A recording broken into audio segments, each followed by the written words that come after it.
Now the various specialist officers then go into action. This is the operational intelligence section. Here are target files containing complete information as to the type, construction, and vulnerability of the targets. This data is gathered both from photo interpretation of aerial pictures and from confidential ground sources. On the basis of this information, the aiming point for the attack will be selected. The aiming point is a building or installation in the approximate center of the target. Here, operational research experts are minutely studying the architectural and construction details of the targets. It will be their duty to recommend, on the basis of studies previously made, the types of bombs and the proper fusing to accomplish the greatest possible destruction of the objective. These studies of the Auckland factory at Auckland are immensely important, since the nose and tail fuses of a bomb can be adjusted to give varying degrees of delay between the time of initial impact and the explosion. For example, an improperly fused bomb would react something like this. Result, very superficial damage that may hardly even cause delay in production. On the other hand, here's what happens when a properly fused bomb strikes the same factory. Two bombs of exactly identical weight and explosive power have totally different effects because one was fused properly and the other was not. It is the responsibility of the operational research section to determine proper bomb fusing. Here, the commanding general and the operations officer are working out the overall planning of each of the missions with the staff bombardier, the staff navigator, and the flak officer. This is a complex business because of the multiple nature of the attack. We'll attack Auckland 1 hour before we attack the other targets. That should draw most of the German fighters on the Auckland force. The Auckland force is big enough to take care of itself. You mean along the same course? No, send them a little south. They'll act as a better diversion. This would be the best place across the coast from the standpoint of pilotage. But, sir, the flak concentration at that point is quite heavy, the heaviest along the coast. We could rather move them a little further south, but the general suggests, and they would not run into flak difficulties at that point. How is that for the navigation viewpoint? Well, that's a very good landfall, sir. All right, we'll cross at that point. You adjust the flight times accordingly. Take care of it, Darryl. Yes, sir. While this is going on, the various liaison officers stationed at Bomber Command headquarters are busy keeping their respective commands acquainted with the course of events. The closest liaison is maintained with both the RAF Fighter and Bomber Commands, the Royal Navy, the 8th Fighter Command, and the 9th Bomber Command. It is through these liaison officers that requests will be made for the necessary fighter support, diversionary effort by the medium bombers, air-sea rescue patrols, and so on. Officers at Fighter Command immediately look up plan number 2340 to find out what part the fighters are expected to play in the next day's operations. Similarly, the 9th Air Force is informed that Bomber Command intends to lay on plan number 2340. It will be the duty of the mediums to attack enemy airfields at a time that will cause maximum interference with German attempts to intercept the heavy bombers. Right now, weather officers are getting ready their forecast for the General's late afternoon conference, where final decisions will be made. Right in there as planned. Yeah, it should. Should be okay. Thanks. Good night. Bye. Does your morning's forecast still hold? Yes, sir. There's practically no change in the situation, and we still expect the base weather to hold up for return. Send out the field order exactly as planned. Yes, sir. Get me the 1st, 2nd, and 3rd divisions on a conference call, please. Already with your conference call. Go ahead. Can you scramble? Okay. Over. Okay, over. Over. Okay, there's a mission tomorrow. Maximum effort with 5 task forces. The 1st task force, comprising 6 groups of the 1st Division, will hit 3948. 3948. Secondary, 8731. 8731. Last resort, 9009. 9009. second task force, comprising 5 groups of the 3rd Division, will hit 6848. 6848. Secondary, 6424. 6424. Last resort, 5381. 5381. The 3rd task force will comprise 4 groups of the 2nd Division, which will hit 6424. 6424. Secondary, 5381. 5381. Last resort, any industrial target of importance in Germany. Okay. The 1st and 3rd Divisions will each dispatch 1 unit. The field order now goes over the teletype to all interested units and command. The first step has been taken in the sequence of events that will finally result in bringing our planes over the targets and discharging their bomb loads.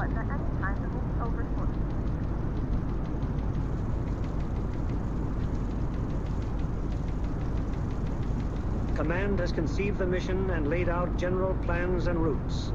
Division now plans in detail what command has ordered. The actual time of assembly of the various task forces is determined. The combat wings are assigned to their specific task forces, and the routes from assembly to rendezvous points and the target are charted.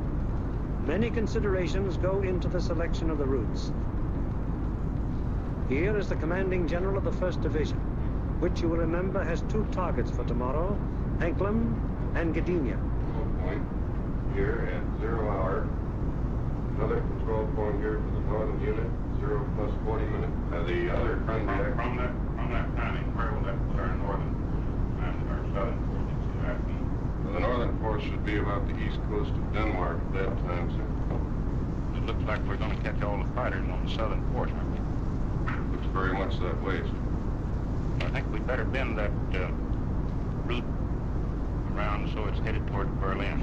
If we can pin those German fighters down in Berlin until we can get started home, they'll never catch us. At the 2nd Division, the target for tomorrow is Danzig. Danzig, eh? That's fine. How many ships do we have tomorrow? Well, sir, if you recall, General, on our last mission we had heavy battle damage.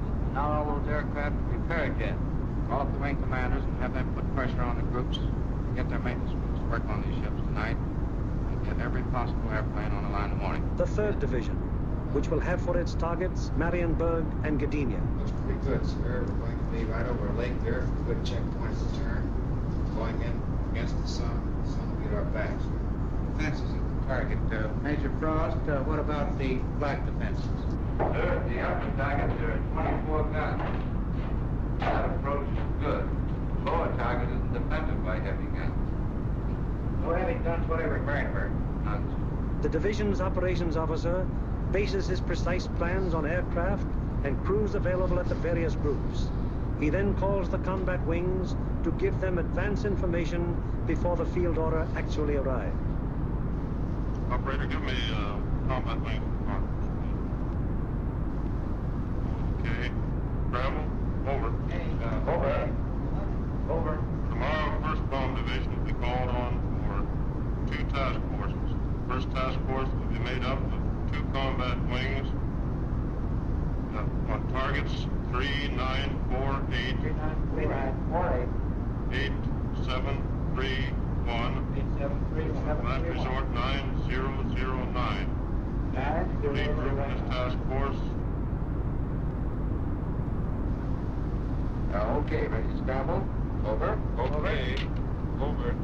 There'll be a mission tomorrow, and I want 2 groups from each combat wing. The target will be primary 6424. Secondary 5381. Last resort will be any industrial target with importance in Germany.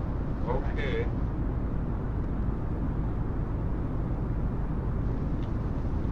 An order coming through. The 3rd Division will furnish 8 groups. The 1st and 2nd wings, comprising the 2nd task force, will hit 6848.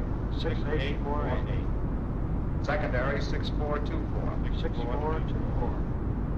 Last resort 5381. 5381. Last resort. Bomber 500-pound GPs fused, 1/10 nose, 1/100 tail. 1/10 nose, 1/100 tail. This is operations of the Combat Wing, a purely tactical unit having absolutely no administrative functions whatsoever. What do you intend to make? Sir, we'll assemble. Problems of takeoff and assembly are the particular specialized function of this organization. It is the primary business of the Combat Wing to get the airplanes of its group into the air at the proper times and to get them assembled once in the air. Field order requires that we provide the 2nd Combat Wing and the 2nd Air Task Force. 89th Group will lead, 81st Group will be high, 63rd Group will be low. Well, that means that Colonel Whitten will lead the Combat Wing on this mission. The Bomber Command has asked for a maximum effort. That means every available plane is to be gotten into the air. Ramsey, this field order has called for 3,100 gallons for the H's due to the distance. Now, they've called for maximum bomb load. How about that for the weight? I think we've got to put 8 bombs in the H's and 12 in the D's. It keeps us around 65,000 pounds. How about the CG? CG is well forward, and I think it'll work out very well because we're down for a long period of time. All right, we'll have 8 in the H's and maximum in the D's. Most of the groups are going further than an American bomber has gone before. Combat Wings must work out precisely the maximum bomb load in relation to the required gas load. Decisions made in this and other matters are added to the division's field order and passed on to the groups, the ultimate tactical unit, to the men who get the planes in the air and fly the mission. On the basis of the alert telephoned down to the group by the Combat Wing, the various agencies necessary to get the planes airborne on their mission wheel into action. Intelligence, operations, weather, signals, group navigators and bombardiers have the grave responsibility of passing on and making clear to the combat crews the vital target and route information furnished by Bomber Command and Bomb Division. The proper information folders, maps, weather maps and charts, and photographs have to be selected by the various group officers, and then the information therein passed on to the crews. In dispersal areas, ground crews are getting their planes in condition to fly the mission. The normal work of keeping an airplane fit for operation is enormous, even in peacetime. When you add to this already great job the element of battle damage, the problem becomes gigantic. Engines, wings, propellers, controls, wiring, fuel system, oxygen system, the 1,001 elements that go to make up the complex mechanics of a heavy bombardment plane all must be kept in perfect shape. The failure of any one of them on a mission can easily mean the loss of the plane and its personnel, or at best, such a failure will cause the plane to abort, that is, return to its base without having reached the target. It was originally estimated that about 37.5% of planes on hand would be effective at one time. However, the maintenance and repair has been so magnificently performed that sometimes up to 50% of planes on hand have been effective.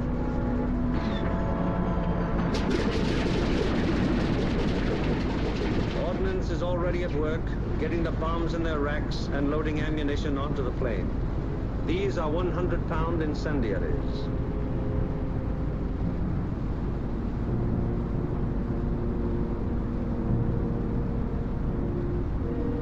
These are 500-pound general-purpose bombs. And these are 1,000-pound GPs.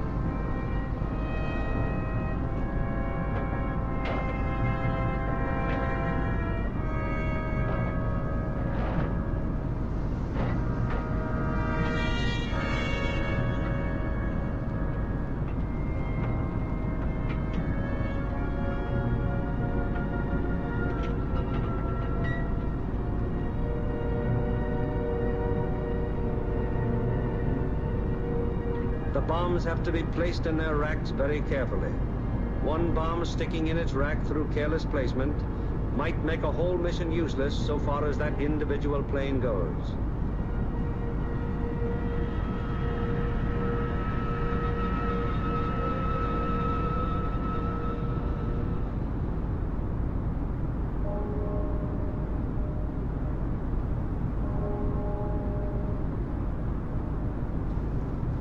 .3 in the morning. All over England at this exact moment, American air crews are being roused from their sleep. Okay, fellas, roll out. We have a mission this morning. Fixed in half an hour. Captain Kirk, Captain Thompson, Lieutenant Buska, Ackerson, Holloway, and Hawker scheduled to fly. Snap it up. 3 o'clock. It's a hell of a time to get a man out of bed.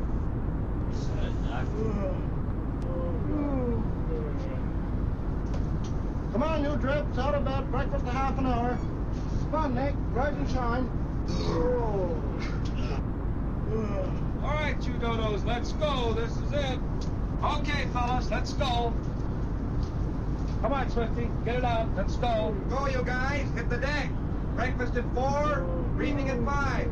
Let's go. That's fine. Just when I had a 48-hour fast coming up. You can't, you guys. You're running my beauty. Through the cold of the English early morning, the combat crews go to their mess. They have no idea where they're going yet, but they know they'll be taking off in about 4 hours.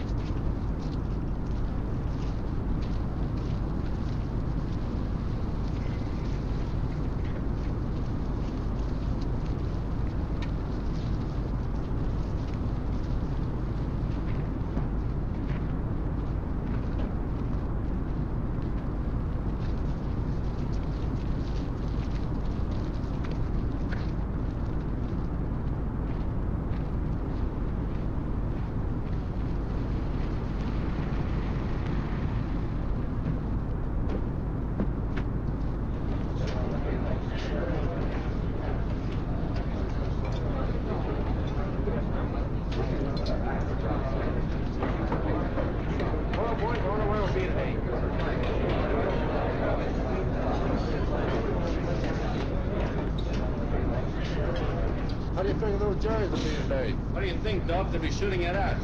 Sometimes I don't think those Jerry's got proper respect for us. Well, what do you expect, Buster, the way you shoot? See, look who's talking. You could hit a town flank with a bow fit. Yeah, how about those 2 Jerry's I slapped down over Swanley? I'll tell you what happened there. They heard that I was on a tail count and they fainted from fright, that's all. And so it goes. The 4,000 men who will go on this mission all know it will be a rugged deal. For some of them, it's their first mission. Others are veterans of many. Happy to get through. Now, at all the groups in the Bomber Command, the air crews are assembling in the briefing rooms to learn the target for today. Okay, boys.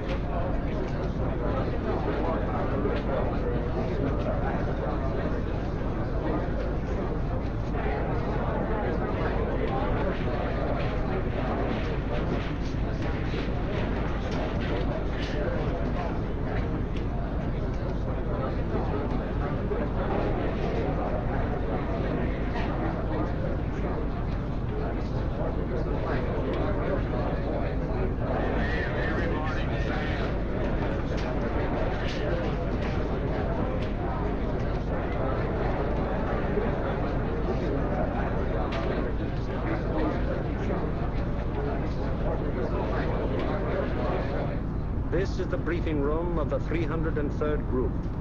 Here in a few minutes, the nature, locale, and route of today's mission will be made known to the men who fly it.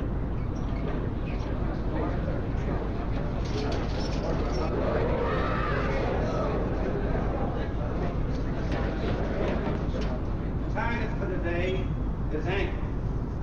Specifically, you are to destroy the Arado factory. This plant manufactures aircraft components, principally wing and tail assemblies for the Focke-Wulf 190. Parts are then shipped to New Brandenburg for assembly. I cannot stress upon you too much the importance of this target. If it is successfully destroyed, it will have a very serious effect on Germany's aircraft production. Lights, please. Your IP is on the northwest side of New Brandenburg.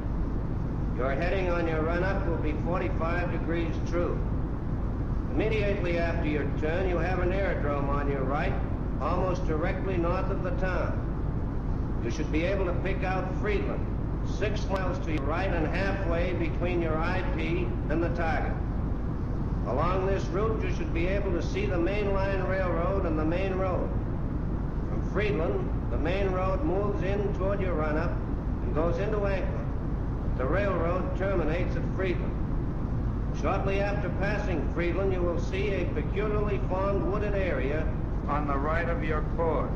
From here, pick out the aerodrome slightly southwest of the city and the intersection of the main railroad and the Peene River just outside of the town to the north. Night target map.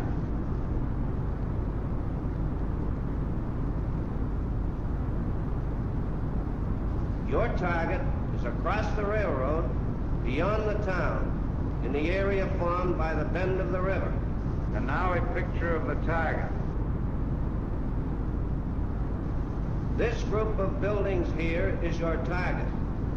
This building will be the aiming point. If your bomb pattern is concentrated in this area, it should very effectively knock out the factory. Lights, please. At the 379th, the intelligent briefing continued. Groups will bomb from an altitude of 13,000 feet. We feel that this low altitude will be equalized by the element of surprise which is with us, and it should ensure a thorough and complete finding of the target. Another task force is hitting the FW-190 assembly plant at Marienburg. If the 2 missions are successful, 65% of Jerry's remaining FW-190 production and assembly facilities will be destroyed. At the 384th. Other forces are attacking submarine yards, aircraft assembly plants, and units of the German fleet at Danzig and Gdynia. If these attacks succeed, they will destroy 13.5% of Germany's remaining U-boat construction and will destroy or immobilize a large section of the German Navy. The overall result of all 4 attacks will be to show the Hun that his efforts to protect his key industries by moving them to the east will be unsuccessful. It will show him that we will seek out his industry and destroy it wherever he places it. At the 351st, the intelligence briefing is completed. Your secondary target this morning is the air park at Tutov. This contains a Focke-Wulf assembly plant, a bombardier school, and you'll love this. It's the country club of the German Air Force. Should you be unable to bomb either of those 2 targets, then in that case, you'll attempt to bomb the last resort target, which is the Hankel assembly plant at Rostov. This is the only complete Hankel unit in North Germany. It should be easily identified by the airfield adjoining, which has 6 intersecting runways running from 1,000 to 1,600 yards, and they're full of nice, fat, juicy Hankels. A weather officer briefs the crews of the 305th group going to Gdynia. The synoptic situation today is this.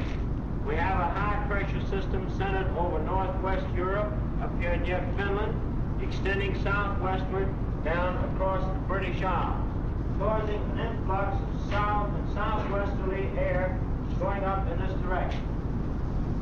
Hence, causing little or no cloud in the area up there and toward your target. There are no fronts to affect your route today, except a frontal system off to the west, which will cause an increase of medium and high clouds as you come back across the North Sea. Lights, please. At takeoff time, there will be 0 to 3/10 low clouds, also a layer of high clouds above 23,000 feet, 4 to 6/10 in amount. Also a middle layer of clouds in there between 10 and 12,000 feet. These medium and high clouds decreasing out over the North Sea to 3 to 5/10 each in amount. The low clouds will increase as you go out toward the North Sea to 3 to 5 tenths.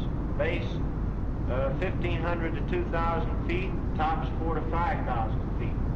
There will be some fog patches over England, visibility 1 to 2 miles, except in those fog patches 500 to 1,000 yards. Visibility increasing rapidly out over the North Sea and the remainder of your route to 4 to 6 miles. The high clouds continuing 3 to 5 tenths, and also the middle clouds on toward the target, decreasing to nil at the target. Low clouds continuing 3 to 5 tenths, decreasing to 2 to 4 tenths at the target. Base 2,000 feet, tops 5,000 feet. Visibility 4 to 6 miles. The temperature at bombing altitude minus 26 degrees centigrade. The freezing level on your route out 12,000 feet over the North Sea with light rime in the middle clouds. As you return back to base, that freezing level will lower to about 7,000 feet, continuing light rime in your middle clouds. Now on the return route, weather will be very similar to your route out, except your clouds increasing in amount as you proceed back across the North Sea.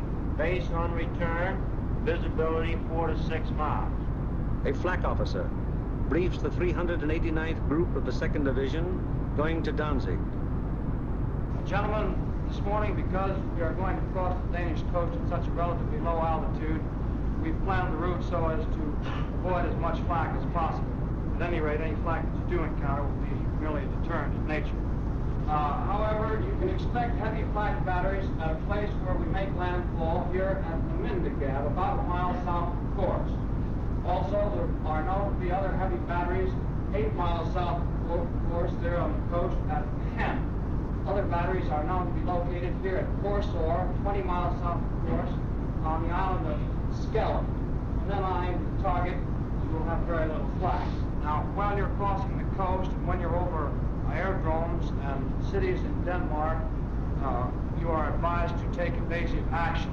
Now then, when you get to the target itself, your anti-aircraft fire from the ground will be known to be supported by fire from naval units. Now, for those of you who have never been fired on by a naval unit, I want to add that naval units can put up a hell of an intense barrage, and you want to look out for it. An operations officer briefs the crews of the 94th Group of the 3rd Division. This group is leading a formation to Mariensburg today. The 80th will be high group and the 764th will be low group. Bomb load of each ship will be 3 1,000-pounders, use 1/10 nose and 1 100th tail. Get that, bombardiers. You'll also carry 5 M47A incendiaries. You'll have full Tokyos, 1,000 gallons extra. Takeoff will be normal, assembly 1,000 feet over the field. After takeoff and assembly, proceed up this line to this point. This will be your combat wing assembly line. You'll leave the coast at this point here, that's Splasher 15. Let's not have any stooging around over England, it's a long haul. The 57th combat wing will follow us today at a 3-mile interval. Now to the 95th Group. B-26s will be hitting the Veal area and the lowland at approximately 0 hour minus 40 minutes. One group of B-27s will strike the Warden area to join us for escort on the way out, joining us approximately this point here. All other forces are using approximately the same route today. This one point, that's the Auckland force, will probably pass us coming out as we're on our way in. You should see plenty of air activity. Let's hope that most of it is ours. The climb will commence at the English coast, climbing at 150 miles an hour, 100 feet per minute. We should reach bombing altitude approximately the Danish coast, and under those circumstances, should the Danish coast be crossed at less than 12,000 feet. To drain Tokyo as soon as possible. We should have plenty of gas. We figure approximately 400 gallons overload. At the 100th, the operations briefing is completed. Last group formation today, groups echelon to the right, till a point 75 miles from the enemy coast. where normal combat wing formation will be consumed. For visibility, everybody use multis lamp. The Royal Navy will be out patrolling the sea routes, so any crews that have to ditch will probably be rescued very quickly. The Commanding General of Bomber Command asked us to put out a special effort today, so let's give it to him. The commanding officer of the group invariably has a few words to say. Men, it's going to be rough. You're going to have to bow your necks in there, stay in there and pitch every minute. Now, gentlemen, this is the type of target you don't want to have to go back after the second time. If you fly a good, tight formation, get a good, dense pattern on that target, you won't have to. This Auckland crowd down here may pull most of the fighters off of us. However, that's just a guess. Particularly for you gunners, you've got to be on the ball from the Danish coast onto the target. Flak will be heavy, probably accurate. Been through worse before. Remember that your biggest enemy is still a single-engine fighter plane. Now, you bombardiers, take your time in going in on your releases. Don't allow the flak to worry you. It's merely to break up your formation. Now, if you get in any trouble up in this area, remember you can always board sweep. Get on it. Here's the country. And it's close over there. Could be rough. Don't think it'll be too bad. And whether it's easy or rough, I'll be sitting out in front, taking the whole works in. The main briefing over, the pilots, navigators, bombardiers, radio operators, gunners, receive separate specialized briefings. These briefings are very technical and very thorough, and are held so that every member of the combat crew will understand exactly what he can expect and what is expected of him. Any lack of thoroughness here might very well result in the failure of a mission. As dawn breaks over the English countryside, it finds the ground crews still working grimly in an effort to get every plane in the air that is scheduled to be dispatched.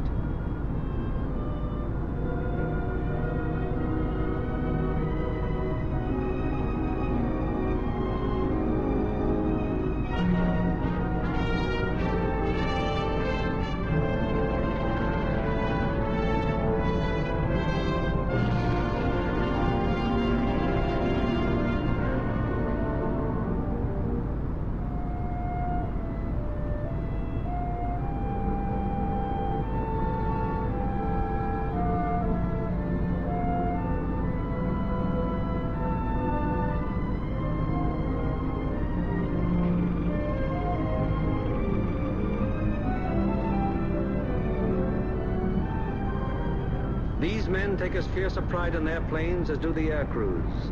To each of them, it is a personal tragedy, reflecting in some way on their capabilities when their airplane is forced to turn back without having completed its mission, or when they have been unable to get an expected plane ready in time for a mission. It's getting on to the time when the combat crews go to their planes. Here they are in the crew room, putting on their flying clothes. Clothes and equipment especially constructed to ward off the intense sub-zero cold which they will encounter so shortly.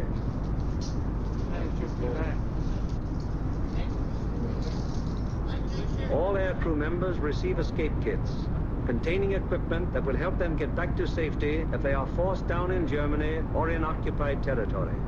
The pilots, co-pilots, navigators and bombardiers are also issued battle folders containing the maps which will be of such vital importance to them in the prosecution of the mission. The men turn in all personal papers and valuables, which might serve to give the enemy information in case of capture.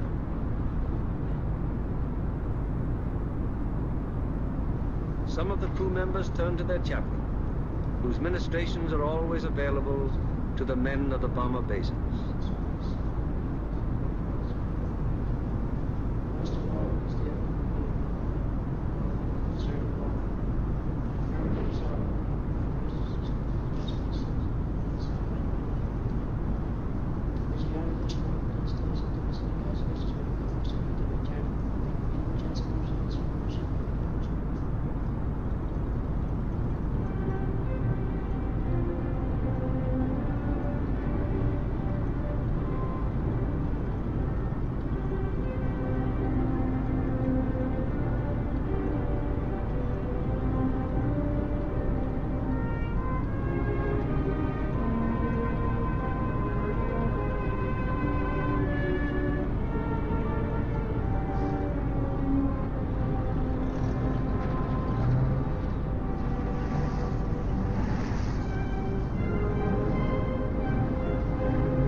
changeable is the weather in the European theater that sometimes widely varying conditions will be found on fields only a few miles from each other.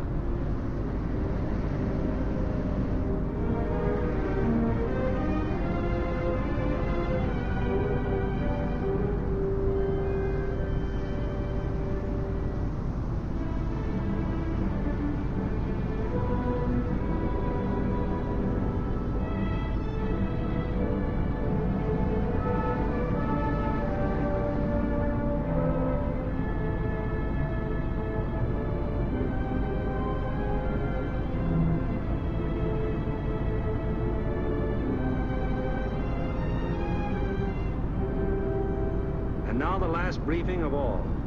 The final intimate conference around each airplane as the pilots recheck the details of the mission with their crews. Crew members have ceased to exist as individuals.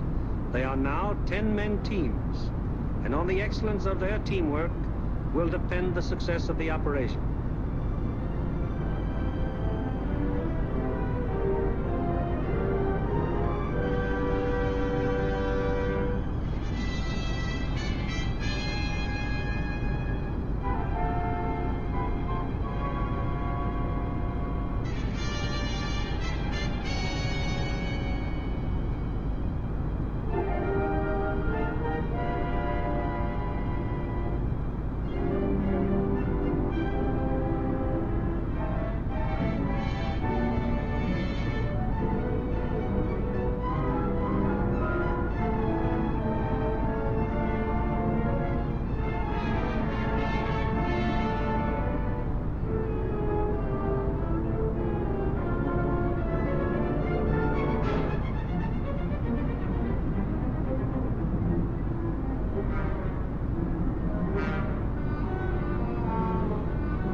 Of 20-odd fields of the 8th Air Force, more than 400 forts and liberators, with their 4,000 crew members, taxi for the takeoff.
plane of each squadron, upon becoming airborne, proceeds for about 90 seconds. It banks sharply to indicate its turning point, then goes into a slow left turn. Each successive plane in the element turns as soon as the pilot sees the plane in front of him turn. The element of 3 planes levels off at 1,000 feet and returns parallel to the takeoff runway at a distance of about 2 miles. Here the elements start to assemble into squadrons of 6. Continuing to circle the field, the squadrons then go to 2,000 feet, where the group assembly takes place. This accomplished, the group now moves on to the combat wing assembly point. Here is how the group stacks up from the side. The group has a depth of 850 feet. This is how the group looks from above. In the lead squadron, the second element is flown with the nose of the leader slightly behind and to the right of the right-wing aircraft, first element. The lead plane of the high squadron flies even with the lead plane, second element, lead squadron. The second element of the high squadron flies with the leader's nose just behind and to the left of the left-wing aircraft, first element. Here is the group as an enemy fighter pilot sees it, from head on. The first element of the lead squadron is stacked high left and low right. The first element of the low squadron is stacked high right and low left. Likewise, the first element of the high squadron is stacked high right and low left. All second elements are flown low. The second element of the lead squadron is stacked high left and low right. The second elements of the high and low squadrons are stacked high right and low left. Experience has shown that this arrangement of the group brings to bear on attacking fighters the greatest possible amount of firepower by utilizing to fullest advantage the field of fire of each gun in the formation. Again, it is proved to be the most maneuverable formation from which to execute the primary and all-important purpose of the mission, the dropping of the bomb loads on a precise target. Obviously, it would be desirable to stack as many bombing planes as possible in one defensive formation. However, it has been found that the largest practical defensive formation is the combat wing of 3 groups. Any formation of aircraft larger than this becomes unwieldy. This force has a depth of 3,000 feet. The nose of the lead aircraft of the low group is aligned with the tail and slightly to the left of the rearmost aircraft of the lead element, lead squadron, lead group. The nose of the lead aircraft of the high group is aligned with the tail of the rearmost aircraft of the lead element, lead squadron, lead group. The combat wing having been assembled, they now move on to make rendezvous with the rest of the task force. In this case, another combat wing.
first plane from the force which is to attack Anklam is now approaching the Danish coast, and the formation is subject to enemy attack at any moment.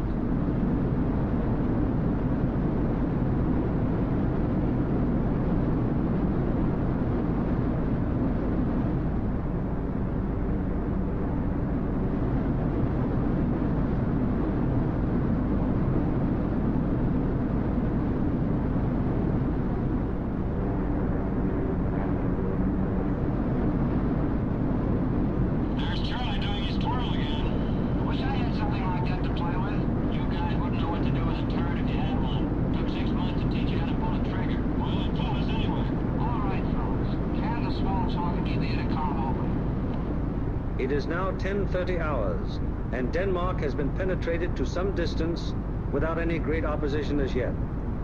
So far, there has been only some light and inaccurate flak at the coastline. Some flank guns have opened up on us.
From 10:30 on, the Anklam formation has to contend with constant German fighter attack from all levels and all clock positions.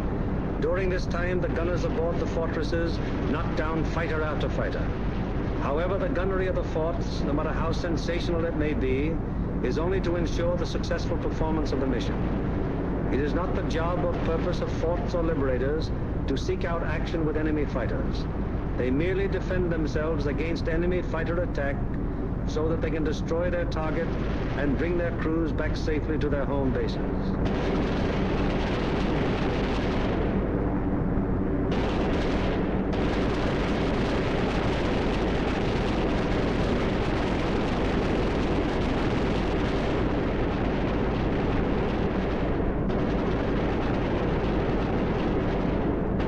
An anxious moment comes now for the lead navigator and bombardier.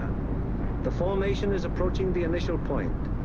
That is the point where the wing will turn off and make its bombing run on the target. Upon proper navigation to this point may rest the success of the entire mission. Pilot to left waist gunner. We're over the IP. Release flares. Waist gunner to pilot. Roger. Once the combat wing has reached the IP, it breaks up into 3 component groups, for the wing formation is too unwieldy for a unit bombing operation.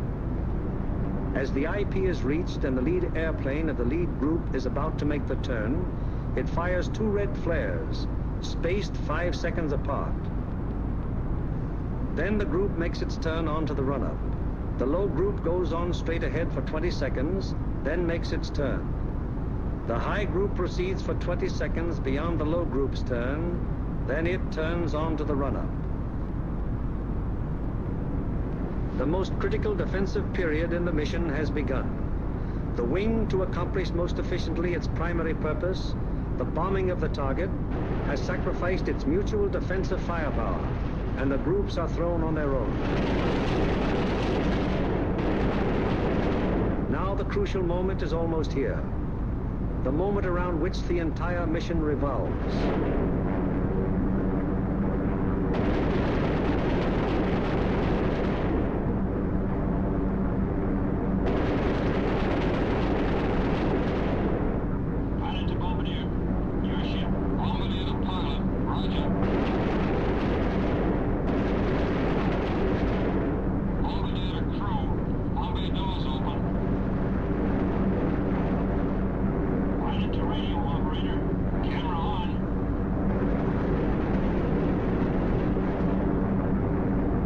Bay doors open, the group is committed to its attack.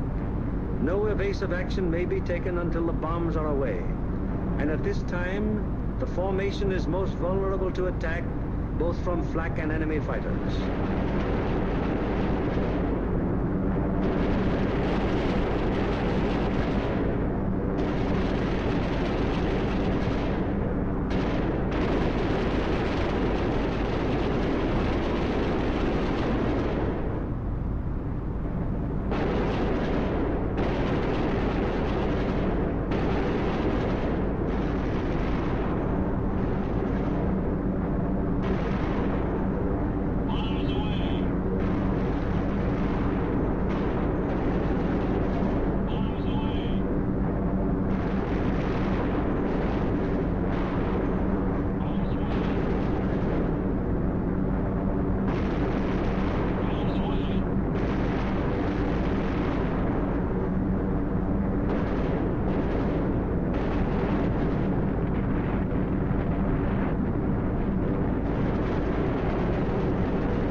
An hour later, the second task force comes over the target.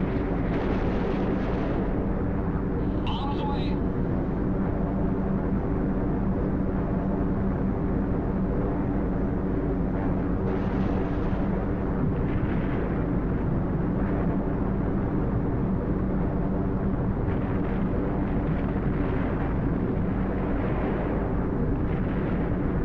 The third task force comes over its target at Danzig.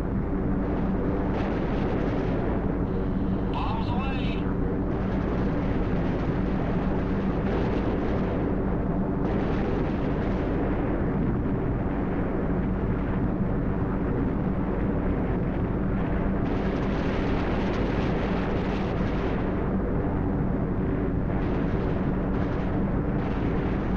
The 4th and 5th task forces arrive over the harbor area of Gdynia.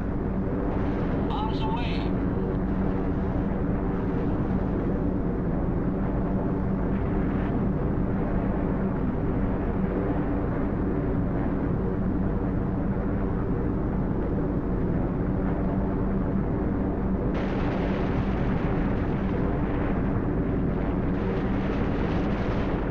Arms away on primary at 1142 hours.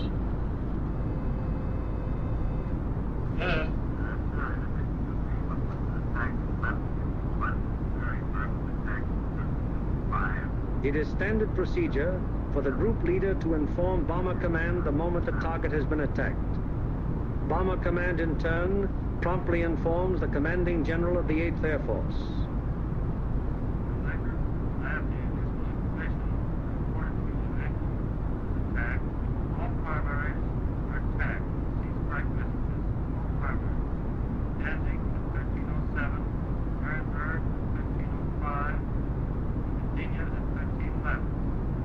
Yes.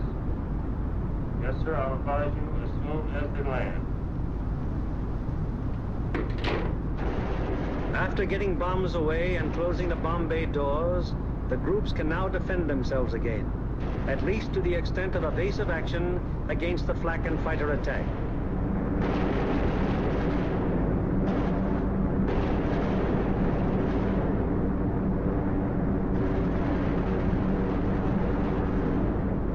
The lead group flies a straight course for 15 seconds before turning off to the rally point. The lead group then proceeds to the rally point at an indicated airspeed of 155 miles per hour, making S-turns meanwhile to permit the trailing groups to catch up. The lead group crosses the rally point at a height 1,000 feet lower than bombing altitude. The succeeding groups will close with the lead group as quickly as possible to regain the defensive combat wing formation. The following groups need not necessarily pass exactly over the rally point in regaining wing formation.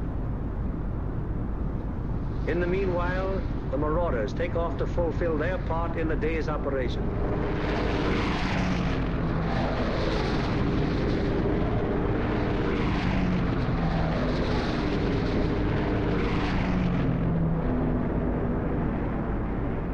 They bomb the aerodrome at Woensdrecht, one of the most important of the enemy's fighter bases. This blow by the medium bombers is timed so as to provide the maximum interference with the enemy's capacity to intercept our withdrawing heavy bombers. Last off are the fighters. Their great speed will enable them to reach the Leeuwarden district in a short time, sweep the area clear of enemy fighters, then give the heavy bombers withdrawal support from the enemy coast home. At the fields, it's getting on towards the most nervous of all times, the estimated time of return. Everyone who stays behind sweats out this period at the end of each mission.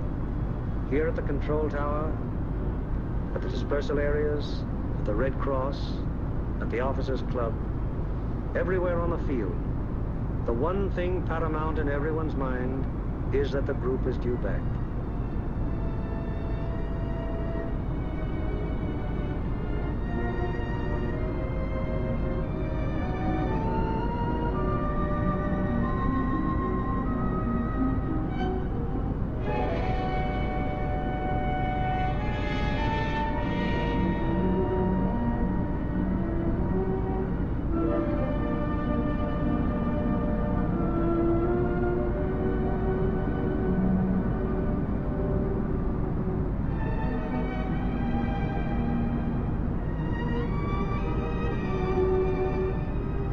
Went out to attack the target. How many have returned? 1, 2, 3, 4, 5, 15, 16, 17, 18. 18 dispatched, 18 returned. 23 dispatched,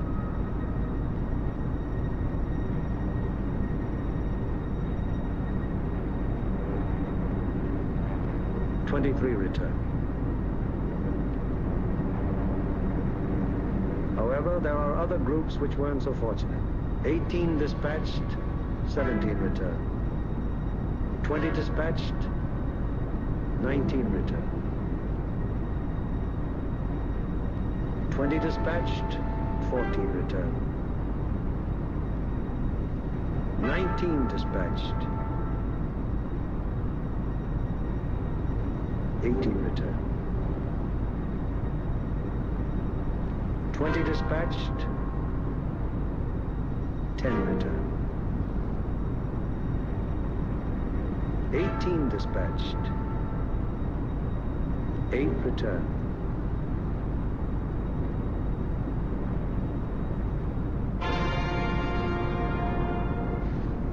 dropped from aircraft signal the presence of wounded aboard. These airplanes are given priority in landing.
The airmen are home, but their job isn't over yet. Before they can go to their billets for a well-earned rest, they must first undergo one of the most important phases of any mission, interrogation. It is highly important to question the crews at the first possible moment after the mission, while their impressions and memories are still fresh.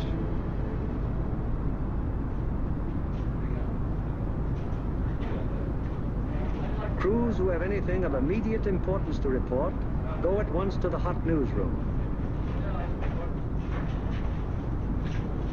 Well, boys, how are they doing? Well, kind of long. Not too rough. Best bombing job we've ever done. Good, good. Somebody in trouble? Yeah, we saw one B-17 go down there just before they landfall. Where was that? Well, that was at 5240 north. Right, And 40, yes. 1 degree, 50 minutes east. 0150 east. Yes, and what time was that? That was at 1524. And was that a G-fix? That was a G-fix, yes. And we had the radio operator get on the MFDF section. He sent in the coordinates of the fix. Good. I had my radio operator turn on his IFF to emergency and saw it down. Okay. And what happened? Well, the ship went down, apparently under control, and saw it hit the water. Yes, I was looking through the glasses, and I saw 2 dinghies come out, and 10 men, apparently all of them came in. Good. And what altitude were you? We were at 5,000 feet at the time. Okay, anything else? No. Settle up for a cup of coffee. It's waiting for you, boy. Thank you.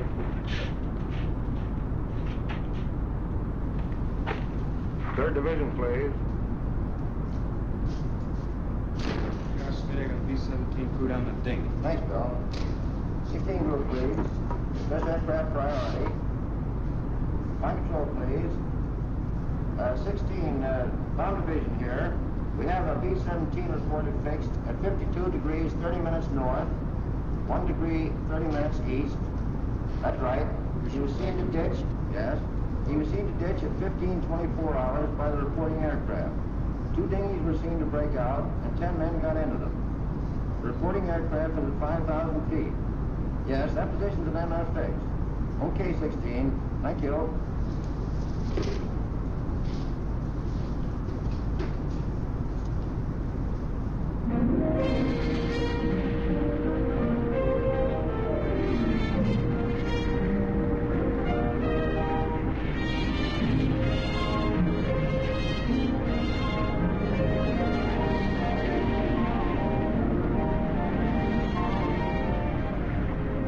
In one way or another, scores of our crews are saved by air-sea rescue from the English Channel and the North Sea, and returned to combat service. Aside from human values, a trained fortress crew is even more valuable than the plane they man, and the work of the air-sea rescue unit has been of enormous value to the 8th Air Force. The hungry crews are fed enough to hold them until they can be interrogated and get to their regular chow. These men are from the groups that went to Auckland. What time did you go to the target? At 11:43 hours. He went in at 12,000 feet. Did you get your bombs on the target? Yeah. What about enemy fighter officers? Well, that's considered us.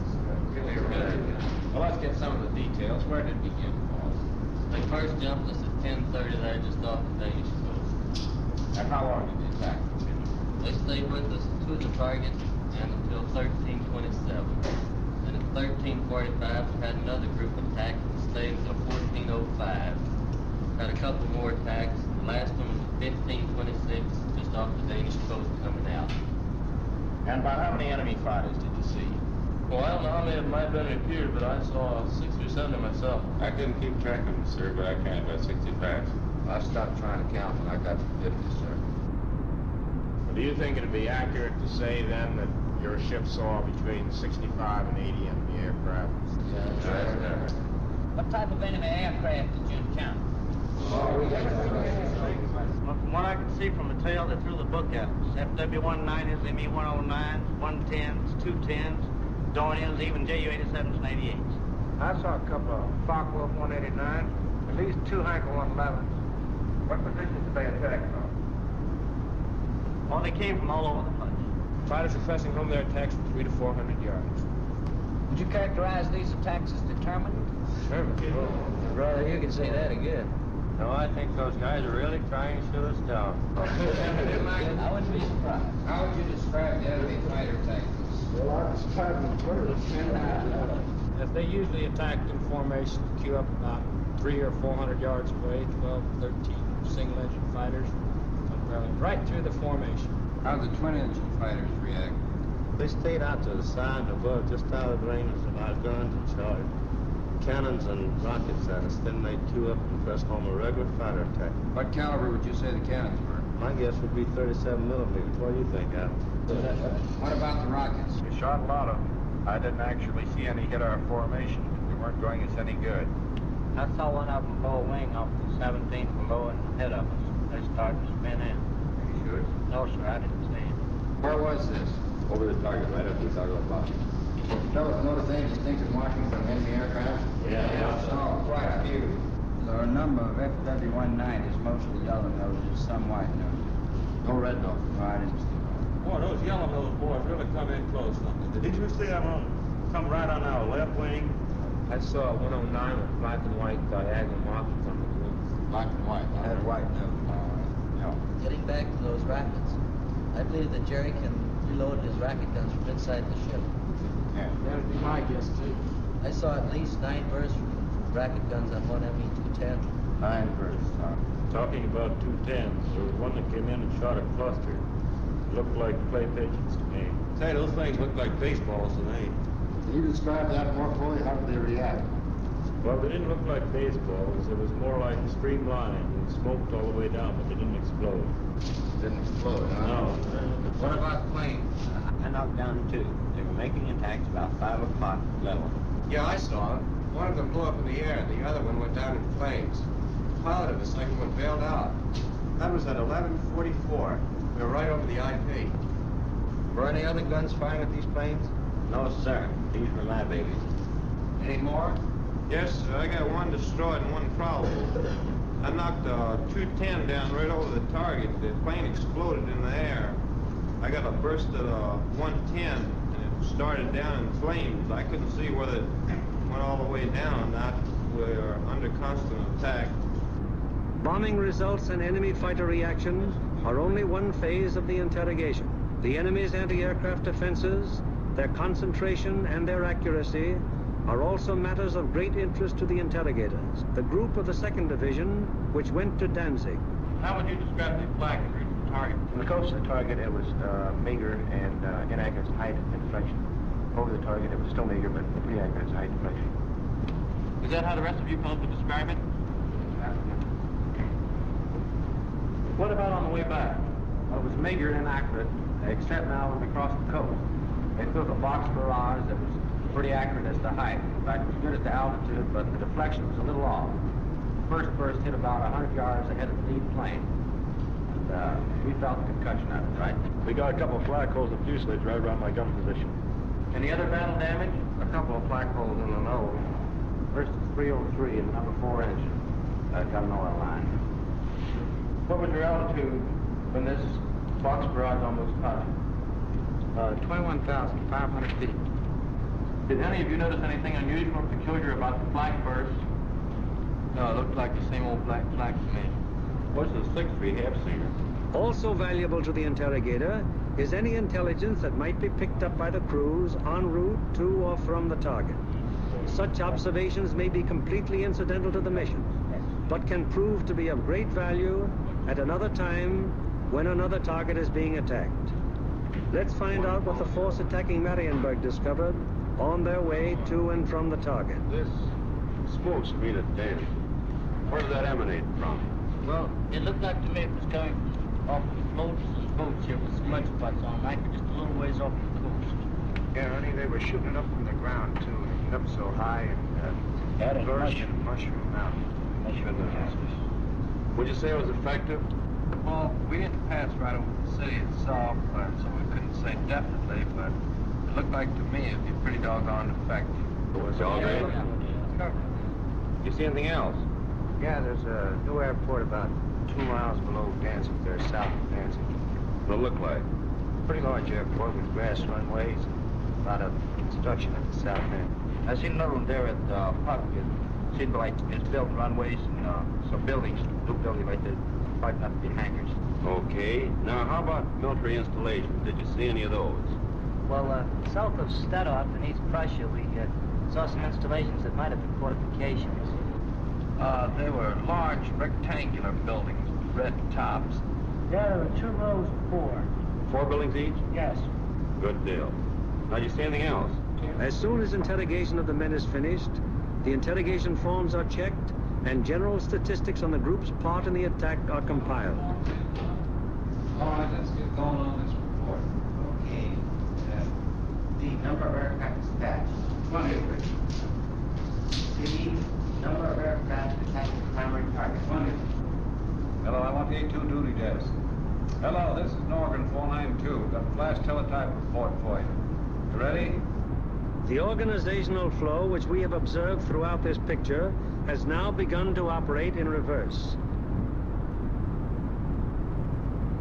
Information obtained from the crews is evaluated in divisional critiques, conferences in which all responsible group and divisional officers carefully inspect the detailed record of the mission, discuss any failures that may have occurred, and plan to prevent their recurrence. After a particularly large or important operation, there will be a command critique, with the 8th Air Force Commanding General presiding. Here in the dark room, the strike photos of the targets, brought back by the returning planes of the group, are developed and printed with all possible speed, so that experts at Bomber Command can assess the damage done. Coming in from planes of every group participating in the various raids, and interpreted and appraised by trained photo interpreters, these pictures will give Bomber Command an excellent idea as to exactly what parts of the various targets were hit and how severely. Here, as seen in these pictures taken the following day by photo reconnaissance planes, severe damage has been inflicted on all the major and most of the minor buildings of the Arado factory at Auckland. This is a strike photo showing how Danzig looked during the attack. Very extensive damage has been suffered in the harbor area. Here is an annotated PRU picture of Gdynia as it appeared after the attack. A near miss is seen on the liner Deutschland type. The transatlantic liner Stuttgart does not appear in this picture, although she was seen afire and in the hands of tugboats immediately after the attack, as these strike photos reveal. Aside from the Stuttgart, several ships in the South Basin have been sunk or damaged, including the liner Oceania. Shore engines are also heavily hit. At Marienburg, the PRU photo discloses that the damage was exceptionally severe, almost every building having been destroyed or seriously affected. General Arnold has characterized this attack as the greatest example of precision bombing on record. Other targets will be as thoroughly destroyed.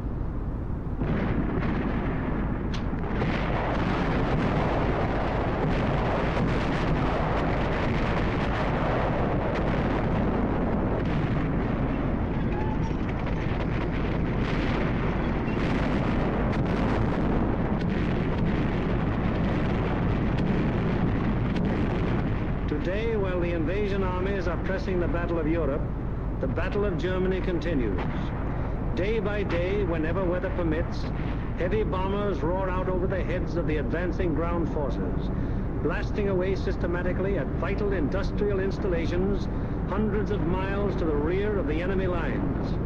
Now, in contrast to earlier days of strategic bombing, when forts and liberators fought their way alone, fleets of long-range fighters, Mustangs, Thunderbolts, Lightnings, convoy the big bombers all the way to their targets, targets which may be anywhere in German-occupied Europe. The flood of supplies, so necessary to the survival of an army or a nation,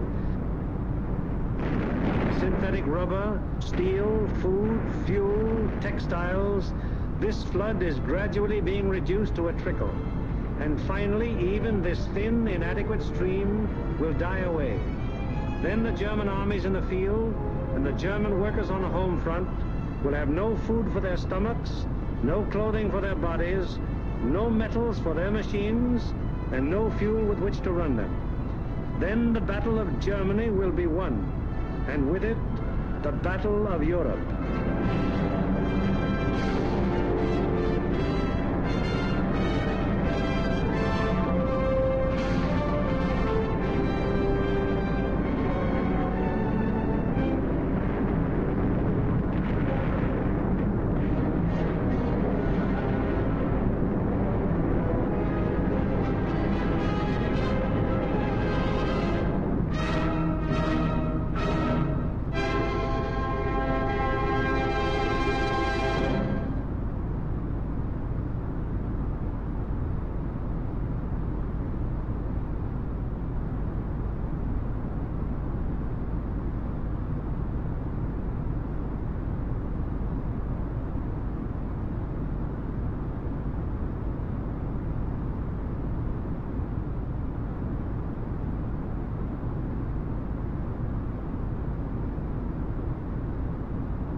And don't forget, folks, when you goes to the polls today, a vote for Popeye means free ice cream for all the kiddies.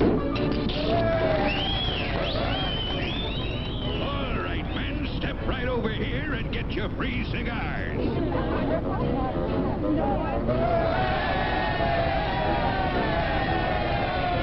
And what we need is bigger elephants in all our zoos.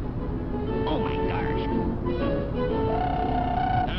remember your old pal Bluto at the polls today, fellers. And there's an extra cigar for each and every vote you give me. Yes, sir. And furthermore, I promises 2 cans of spinach for every pot. Here's me past record, folks, which speaks for itself. You double-crosser. Steal my voters, will you?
All done. Now to the polls. Oh, I almost forgot. That hay must be put in the hayloft.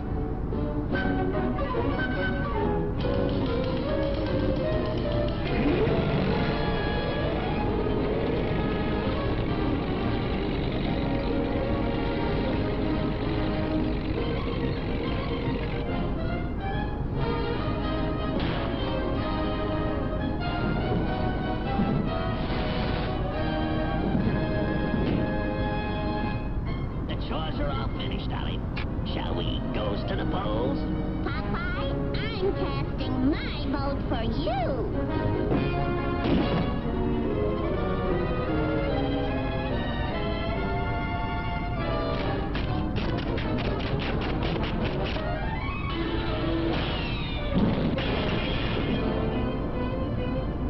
Let's go, Toots. You're voting for me. You, I'm not voting for. Oh, yes, you are.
This is Chuck Randall. He's training to be a fighter pilot and has about 40 hours in the P-39. Knows the airplane pretty well, too.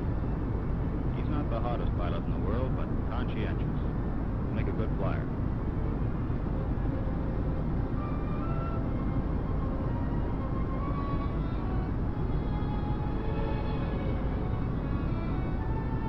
Here's another of the boys.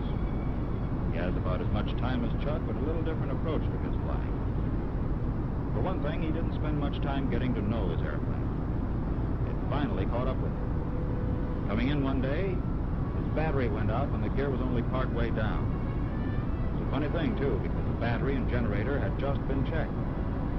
Well, it meant emergency operation of the gear. It went through all the motions, but it didn't feel right at all. It cranked much too easily. It didn't seem to be engaging. Reason? Well, he didn't wait to find out. He had other plans.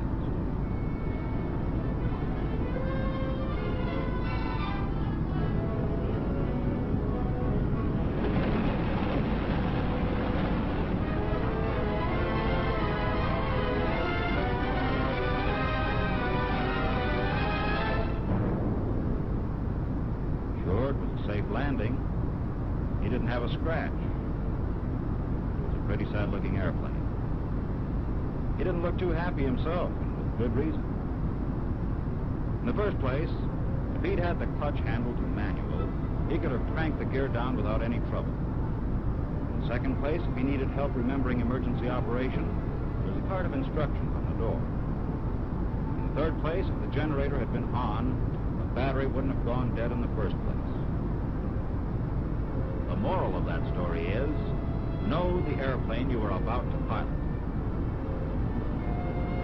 Now, flying the P-39 is not a lot different from the advanced trainers you've been flying. It has more power, it's faster, and it's very light on the controls. But just as with any new airplane, the more you know about it, the better you'll fly it. Much of the information you need, you'll get from your instructor. Some of it you'll get from talking it over with other men who are in training with you. But the best reference guide is your own experience. Something you'll always have with you. So keep it up to date. Well, now let's start at the beginning with Chuck. See what he found out. What do you say, Chuck? Okay, sir.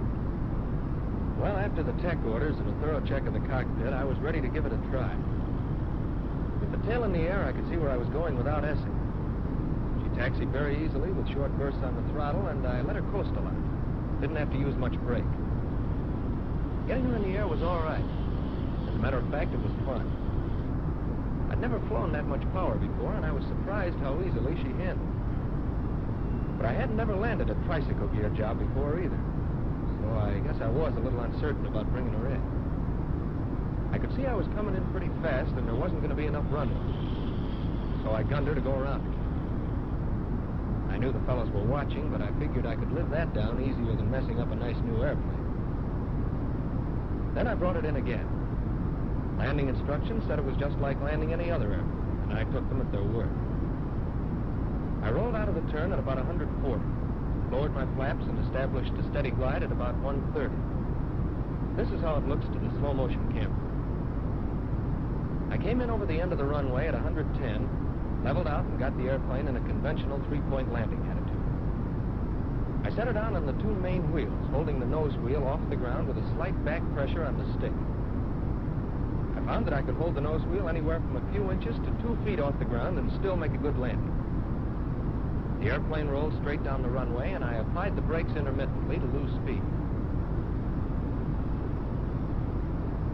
We don't roll up the flaps here until we park, since there are no stones to damage them, and there's less chance of hitting the wrong switch. How was the first flight, Chuck? Have any trouble? No, sir, it was okay. It's a lot different from what I expected. Guess you can't believe everything you hear. Depends where you hear it. You can pick up a lot of information from hangar experts. All the free dope you want on any airplane. And they always have it on good authority.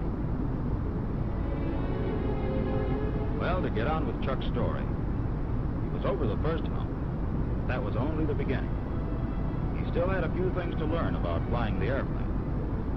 And aside from the cockpit, there was a lot he wanted to know about the airplane itself. It's good background. Might come in handy someday.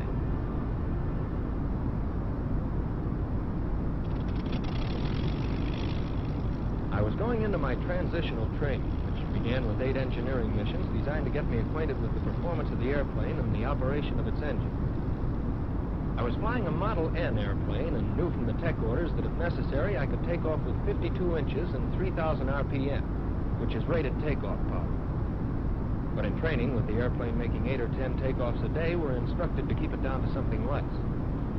Actually, it's possible to take off with as little as 35 inches.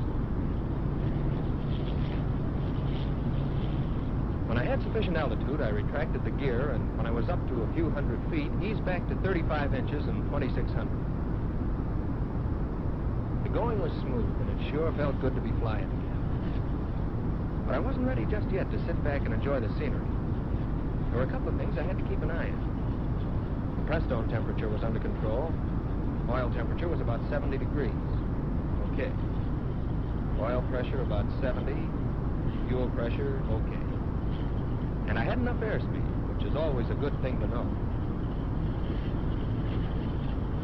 They say altitude is like money in the bank, and it's one thing the government has no objection to hoarding. Besides, when you're new to an airplane, it's an especially good idea to have plenty of space underneath. I was on my way up to 10,000 feet. When I got there, I settled back and tried a few coordination exercises. In rolling into a turn, I found that very little rudder pressure was needed. You want to treat this airplane like a lady.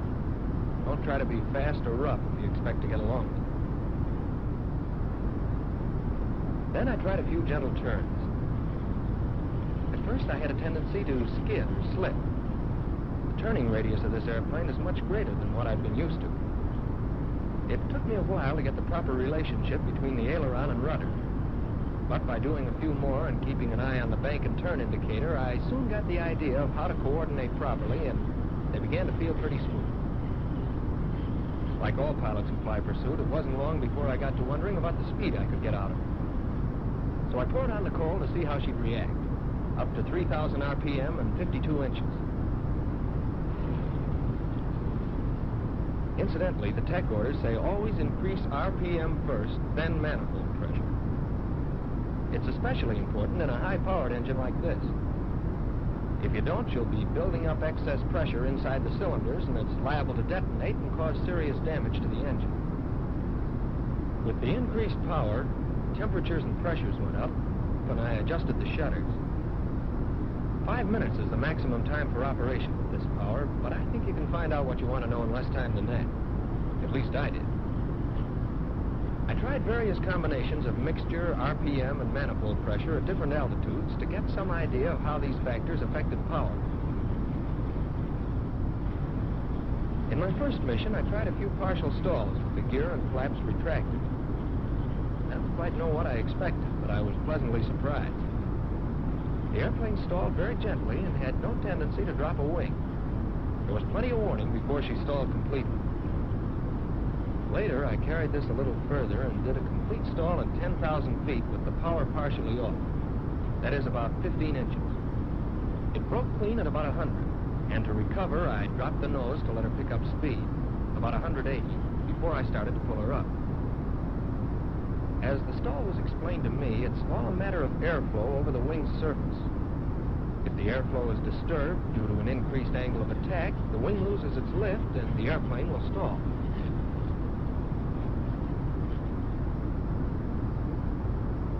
When the airplane approaches a stall, turbulence begins at the roots.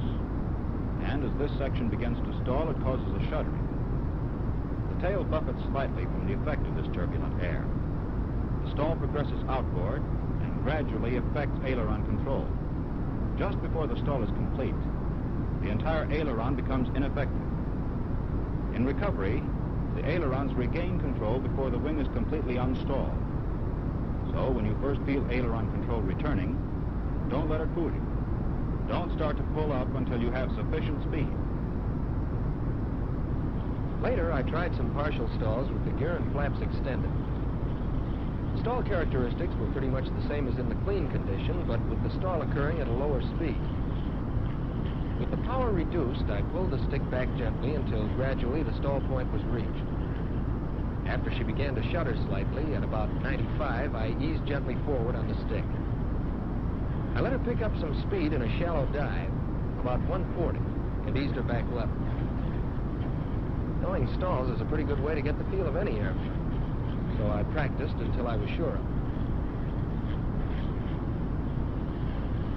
Then, with the gear still down, I trimmed the airplane for an indicated airspeed of 150 and tried some gliding turns for practice and landing approaches. I figured it'd be a good idea to try them first at a safe altitude where there were no traffic problems, and I could concentrate on getting the knack of a properly coordinated gliding turn. I knew that speed was important, and I didn't let it drop below 130. At first, I drove beyond a medium bank. A steeper bank is all right, but it's easy to skid. I wanted to be darn sure I didn't pull her in too tight. It wasn't long before I was ready to hang one on the beginning of the landing. I kept some power on and didn't cut the gun until after the turn. I could spot my landings pretty well now.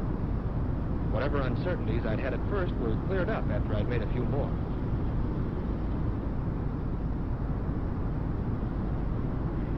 Another day, I gave some attention to climbing. With normal climbing power, 2,639 inches, she indicated 160, which is the best climbing speed. Compared to the trainers I'd flown before, this baby really climbed. At 12,000 feet, I put her in a dive. I tried a few before, and this time I wanted to get up to 400. I hadn't trimmed for the dive, and I found that I needed left rudder and some forward stick pressure to follow a straight flight path. At about 7,000 feet, I started to pull out very gradually.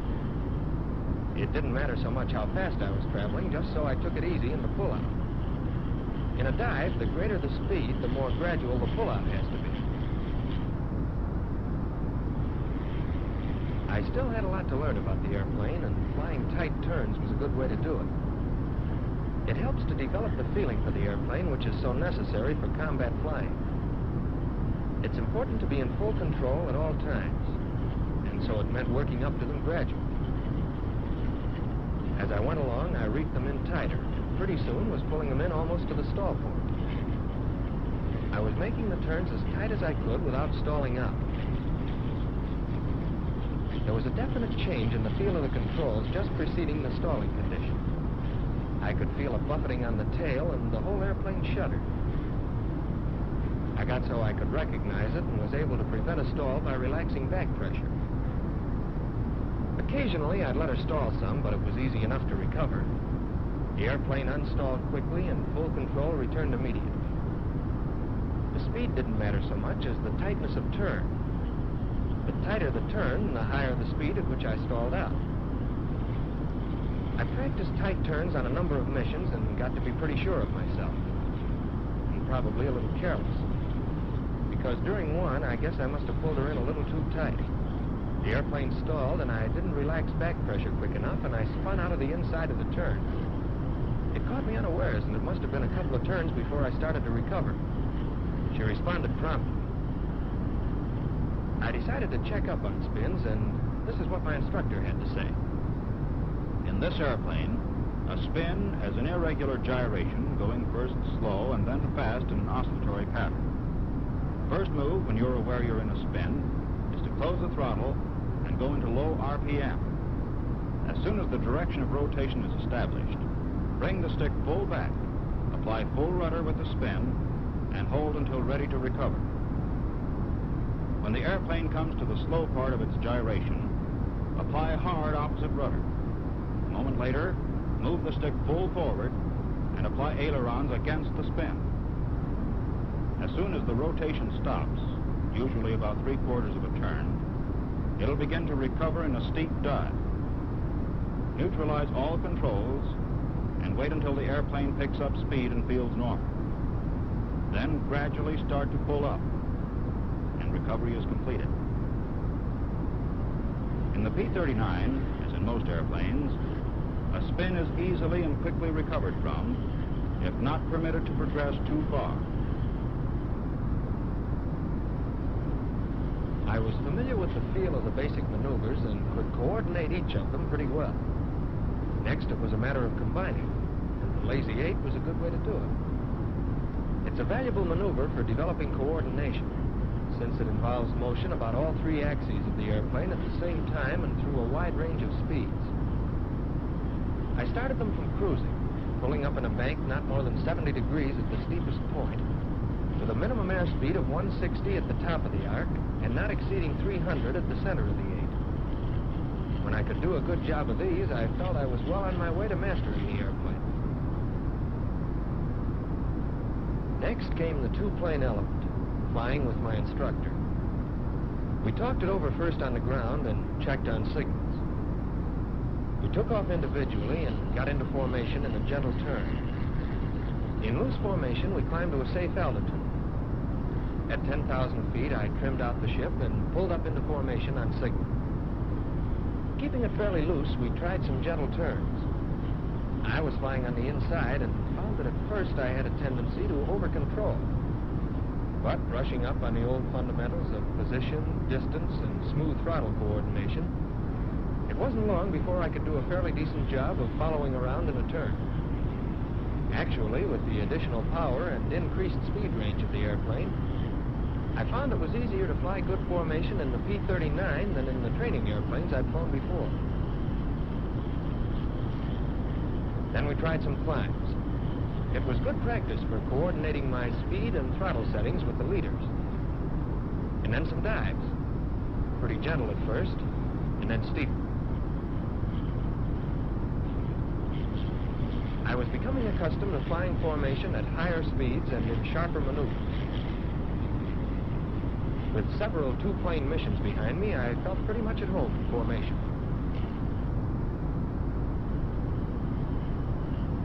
I hadn't done much in the way of acrobatics in the airplane and felt about ready for it. Double-checking my shoulder harness lock, I tried some rolls.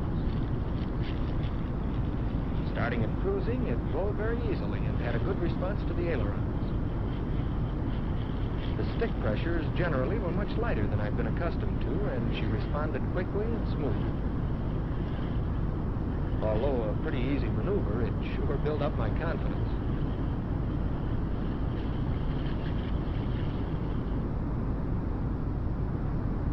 Then came loops. During this maneuver, the airplane flies through two speed extremes, high at the beginning and end, and low at the top. Trimmed for cruising, I applied left rudder as I pulled up. As the speed decreased, I relaxed rudder pressure. As the airplane continued up, I applied right rudder. On the downward arc, as the speed increased beyond cruising, I relaxed right and gradually applied left rudder. Straight back on the stick fairly hard so as to maintain sufficient speed to carry me through at the top. Nearing the inverted position, I relaxed back pressure slightly and stretched my neck backward as far as possible to see the horizon when it appeared. I could use it as a reference in keeping my wings level. Then on down and around. After more acrobatic practice, I felt I could handle the airplane in all attitudes and was confident in trying my hand at more advanced maneuvers. Something my instructor said helped. With proper instruction, you should feel no apprehension about attempting almost any maneuver. And you'll find that very often fear of the unknown is removed by deliberately doing what you're afraid will happen.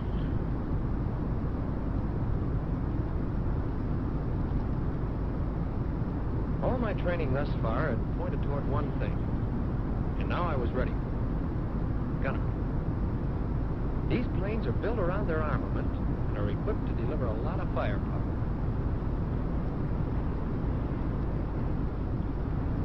First, I tried my hand at ground targets. With fixed guns aimed to fire along the axis of the airplane, I knew the projectile would strike the target only if I were flying a straight, true course. It meant having the ball in the center. With the ship in a skid, there was a horizontal component, and I hit to one side of the target. And the speed I was traveling at was important, too. Below the recommended speed, the airplane was inclined above the flight path. At higher speeds, it was inclined below the flight path, introducing a vertical component. I started at 2,000 or 3,000 feet in a steep dive and flattened out to make an approach at 15 to 25 degrees to the horizon. I found I could come down pretty close and still not have to pull out steeply or abruptly. Next came water targets, and here I had to be even more careful in my pullouts. I didn't hit very much at first, but I was told not to be too concerned. Accurate judgment of speed and timing in pullouts can only be attained with many practice runs. Since this airplane has proved an effective weapon for attacking ground objectives, my training included low-altitude flying and simulated straight. Then came deflection gunnery practice on aerial targets, making dry passes at another ship. I started with a small amount of deflection, turning to keep lead on the target. Gradually, I increased the speed and narrowed the angle. And it soon became evident that my practice in tight turns was time well spent. Just lately, I've been practicing with live ammunition on a towed sleeve, which brings me pretty well up to date.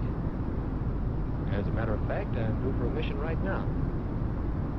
So long, fellas. See you around. Thanks, Chuck. You men going into training in this airplane will probably cover much the same ground, perhaps in much the same way.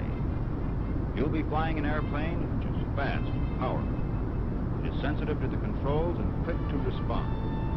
Know thoroughly its characteristics, and when you join the men now in combat, your job will be easy, and like theirs, well done. For in the various war theaters, the record shows that when American fighting men in fighting airplanes set out for an enemy objective, the report is sure to be mission accomplished.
Okay, let's get back inside. And we can start taking a look at what we've got coming up. So we're currently 335 miles from our descent point, or from where we want to be at 2,500, and we're going to start down at 111. So because I'm going to speed up slightly, I'll start down at about 120 miles out. So we're 200 miles to go for our descent. So let's quickly go back and take a look at the approach, just so that we're all in line with what we're going to be doing. And you can see here where we are. I'm going to carry on flying up this way. We're then going to turn to the southwest, come in over the coast, and then we're going to be approaching the airport from the southwest. And we're going to cross the airport at 2,500 feet, and we're going to head 055 degrees, descending down to 1,000 feet, and that'll take us out over the water. And then so start your turn at 3 minutes. So as soon as we hit the beacon, we're going to turn on the chrono. And then once we're 3 minutes out, we're going to do the turn to the north, turn over to 190, and then we're going to come back along the 235 this way, and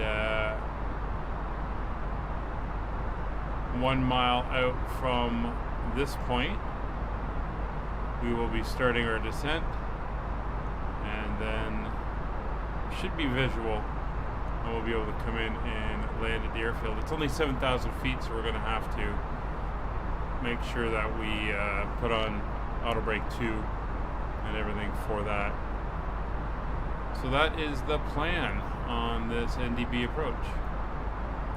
So what we are going to do is we'll come back over here, turn off the fuel numbers.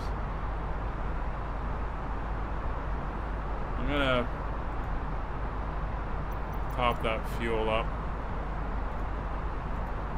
a little bit, just to, well, not that much fuel. What did I do?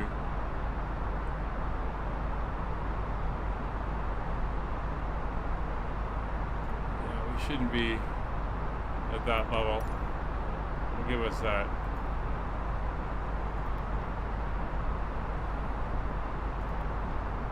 That's a bit better. That's what you get for screwing up your loading initially. So anyway, let's go down here. We're going to go into our RadNav page, and we're going to put in the frequency of the Trinciomalee VOR NDB, which is 500. We'll put that in our ADF. And really, that is the only beacon in the area. Pull up my en route charts. Yeah, we're out over a pretty uncontrolled area.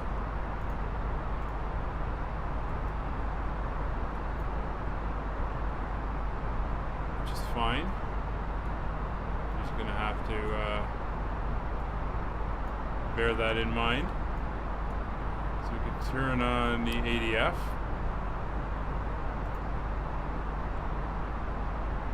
And we're going to use that as our marker for our distances, which is going to be fairly crucial.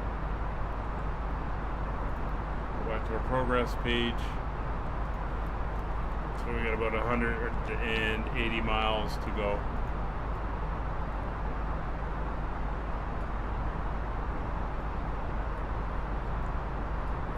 See, the clouds are kind of lightening up a little bit.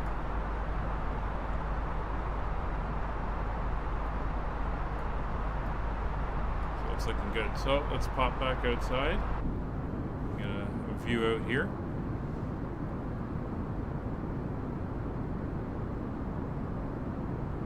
And we'll let it go for a minute. and I will be back in time to start the descent.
Alright, we're not doing too bad.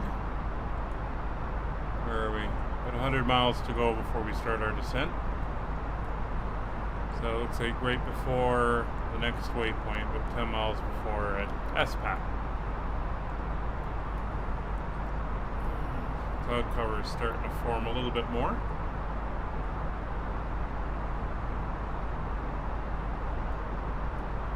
Some interesting visual effects going on.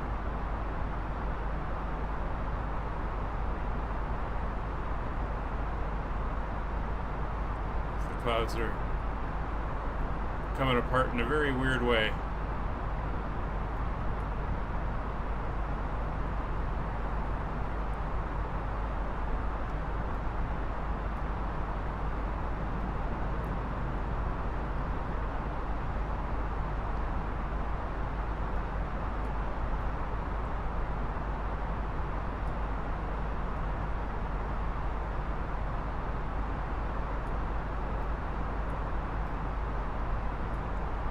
Is looking very good. We come down here and go through our panel. It's going to be interesting when the Phoenix A320 CEO comes out, because it looks like that one's going to be pretty much complete.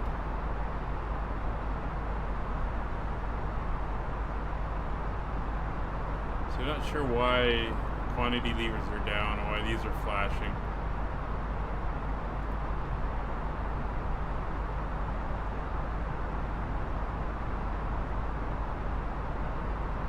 This is good. You can see the temperatures and the pressures. There's the cockpit pressurization system. Air temperatures outside are looking good.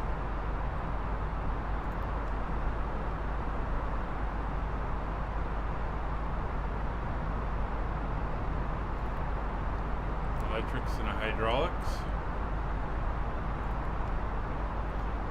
So there's the fuel system.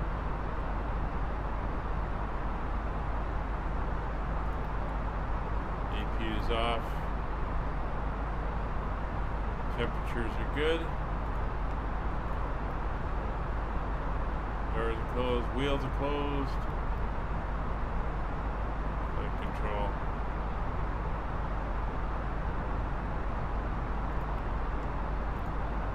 Everything is good.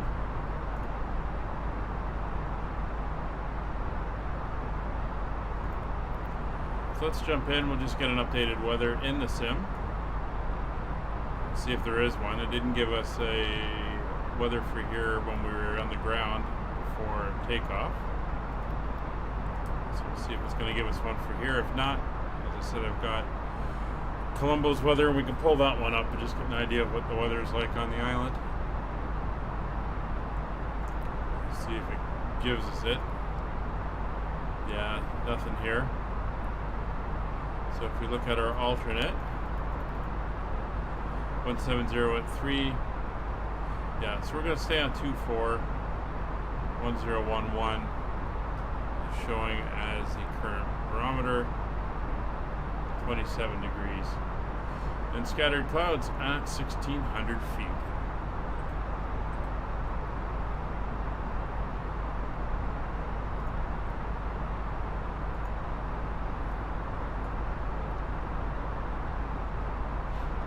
See over here on the map, turn off the tracking. We're gonna come up to SPAP, make that left turn down over to the island to this waypoint, and then head up here to the approach pattern.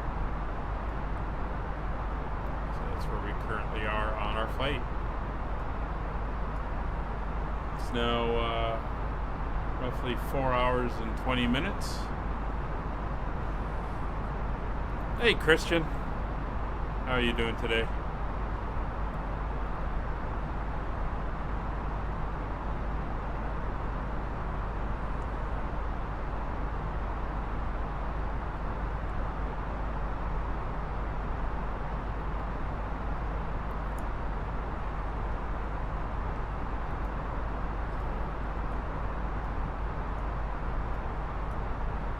So I'm not sure if I'm going to bother trying the experimental version again yet.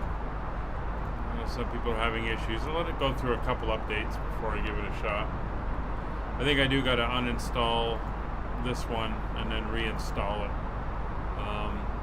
to see if that deals with that light flicker on the taxis and landing lights.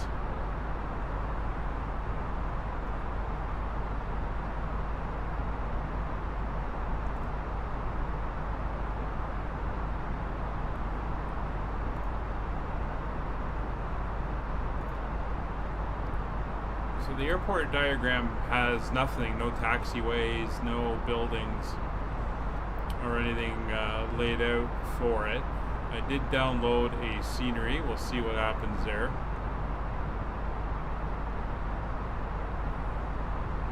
So it should be interesting. Oh, Christian, are you? What's his route for today? Any ideas? I think I saw it was the I-95 or the I-9 or I-75.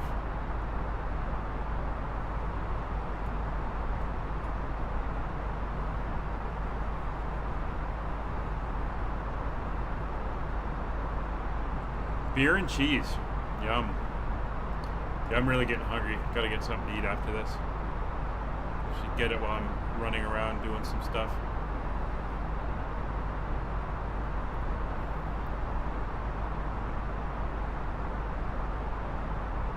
So it's been a good fight. The sim is stable. OBS has decided it's not going to quit on me out of nowhere, so that is looking good.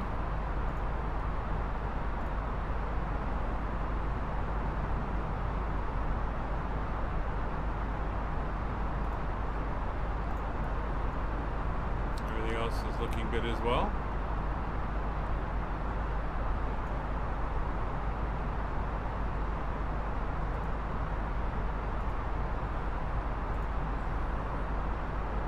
Up in Maine, heading south on I-95. Bangor to Portland. Oh, okay, that's cool. Be an interesting route. So I figured out I've got a special I'll give you guys the advance word on it, but the Wednesday night flight after this coming Wednesday, and this coming Wednesday is the last of our Britain flights. We're heading all the way up into the Shetlands. The week after that, it's going to be a single episode special, and we're going to be back in the caravans, and we're going to do a tour of the Hawaiian Islands. So that should be a good one there. And then after that, I've got something else lined up. Lots of flying going on.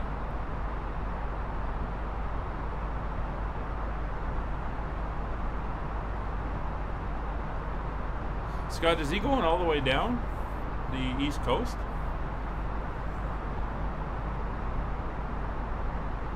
Yeah, I've had it. I'm not having problems with it per se, but I have had it. Let me just turn my mic down. I think I'm a little bit loud here. I have had it stop on me. So just drop out midstream with no warning. But it's been doing good so far here. Yeah, I'm working on a route that'll take us to all 5 islands. So it should be a good one.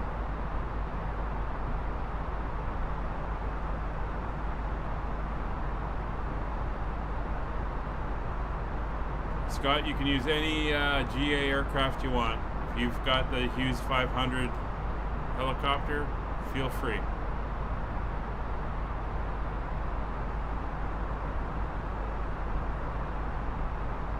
Flying all the way down the coast to Miami. Oh, that's cool. A lot of scenic countryside when you go down the eastern U.S. through Virginia and the Carolinas. Even up in Pennsylvania, New York, you get into the Alleghenies and then further south.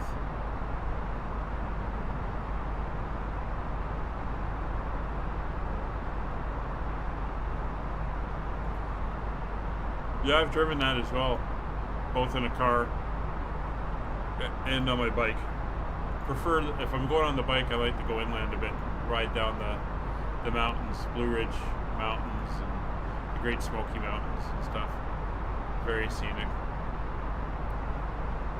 Anyway, we got about 25 miles to go before we start our descent. Still no ATC up on VATSIM.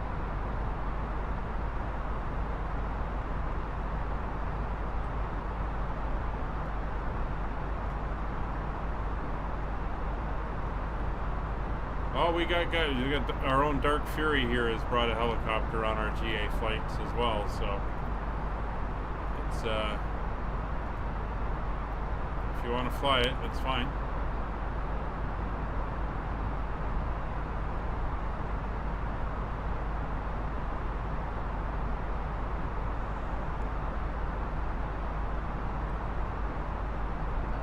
All right, so 2,500 feet is going to be our target altitude. So we'll start cranking that in now.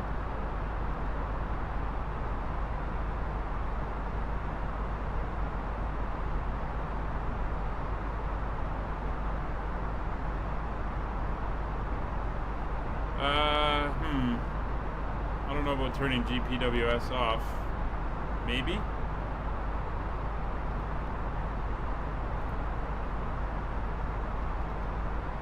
I mean, I hope you've got a runway when we get down there for you to land on.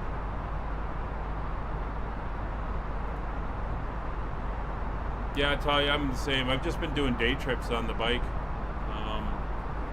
There's a few of us get together from my military days, and we just go up, do some local riding in southern Ontario.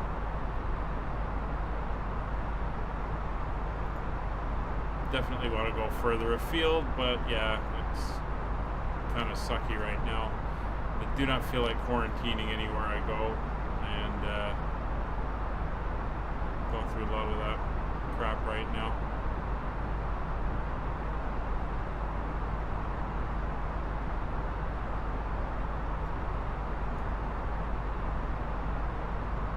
All right, so 10 miles, start our descent. That reaches 10 miles or 20 miles out from SPAP. Charlotte, South Carolina, Miami, and 8 watt. It's pretty good. Don't think I've ever done it that fast.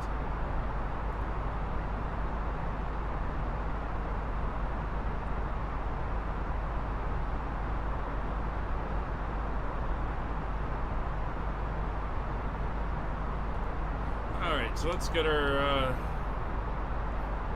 information in here. We'll move the map over.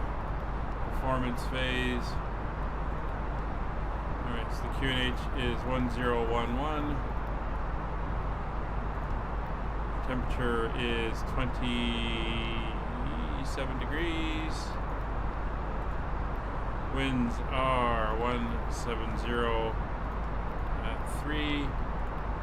Transition altitude is 11,000 feet, and our minimum descent altitude will be 570 because the airport elevation is 7 feet, so it will be 570. That's 570 feet above the ground. So we're all set there, and time to start our descent.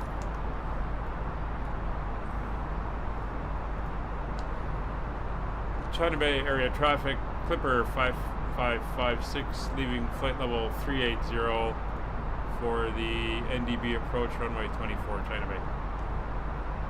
Alright, down we go. We're going to set 2,000 feet per minute.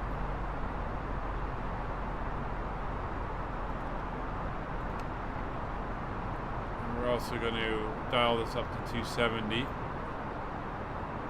When we get there. Flight attendants will begin handing out forms momentarily. Please review and complete the forms and wait for presentation upon arrival. Toronto to Sudbury in 3 hours. Yeah, that's a good clip.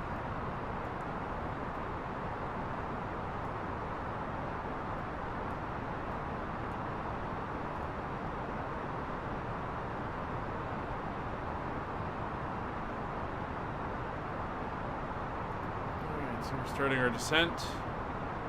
ADF 1 is on.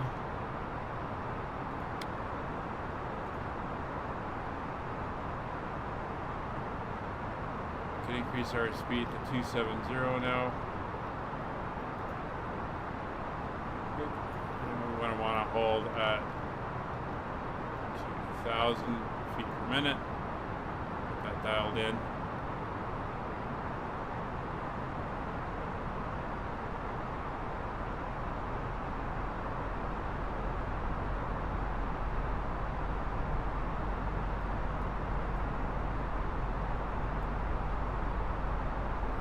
Looks like we might have some weather ahead, although starting to pick it up on the weather radar. It's never 4 lanes all the way up on the 400, tell ya. They're doing so much construction, you're lucky if you get 2 in some places.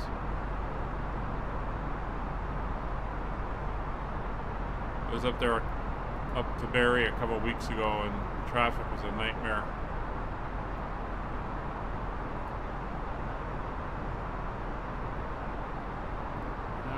So there's our turn.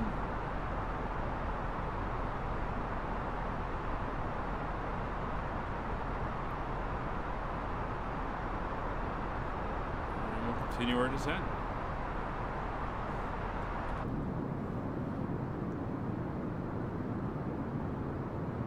I still don't know how to get rid of that.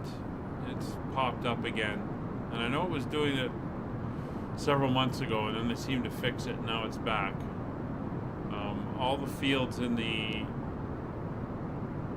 thing are blanked out, and I turn off heavy and I turn off display call sign, but it still shows up. So if anybody has any idea how to get rid of that, please let me know.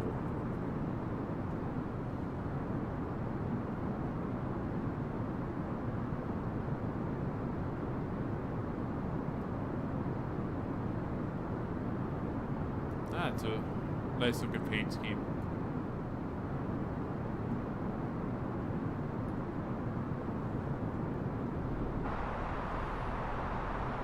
Alright, 31,000 feet, we're at 270, 2,000 foot per minute descent, heading into the clouds. So definitely got some weather coming up.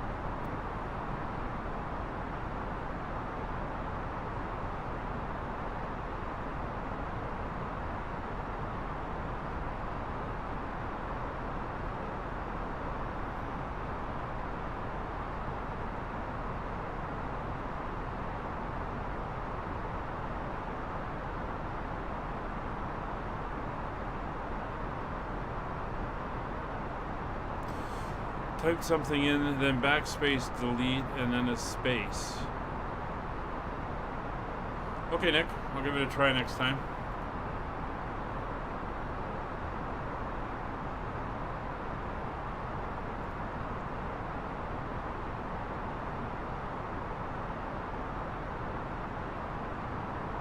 Well, definitely looks like we have precipitation coming up.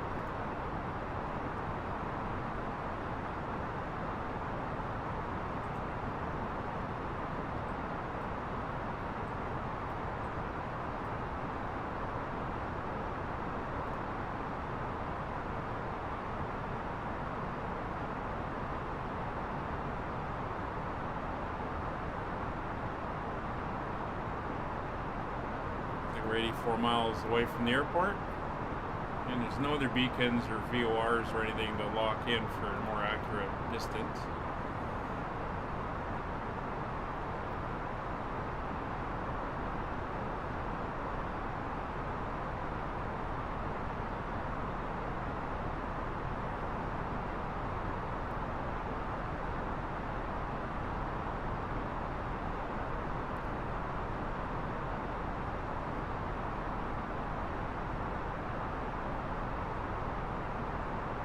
See the airport's right there.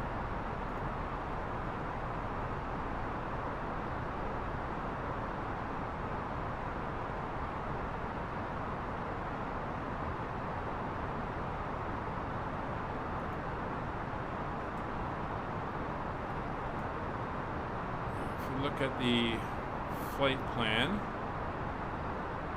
We're heading to CB now, then we're going to go to CHB, which is the beacon. Then we're going to go to CN24, which I assume is the FN24. Then we go to user, which I believe is the waypoint that's further out, 4 miles further out.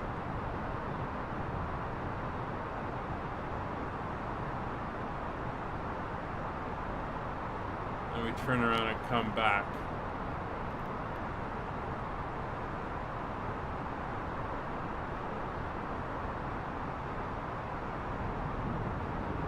It does have an FN24 and MN24 which are listed. So that's interesting.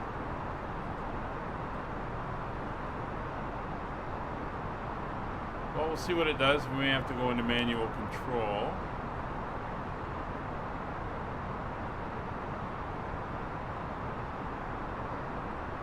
It looks like it has some weird type of routing here.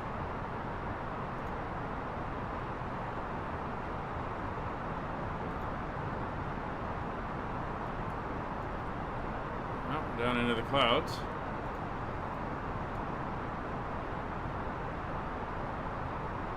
It's 4 degrees, not expecting any icing.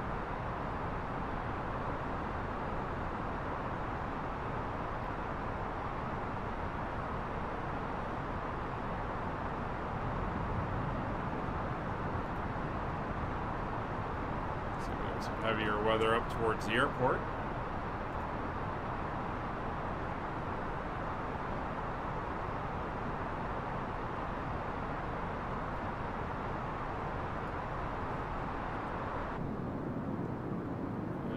In the clouds.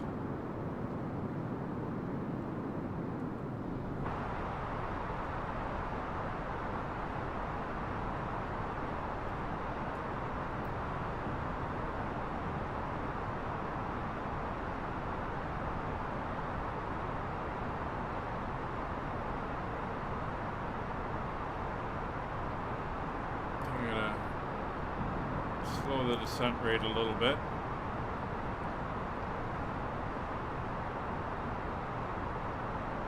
About 1,800 feet per minute.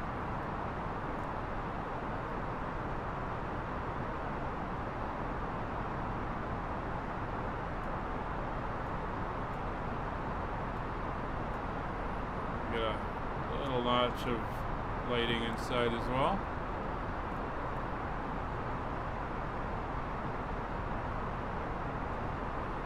It's 21,000 coming up.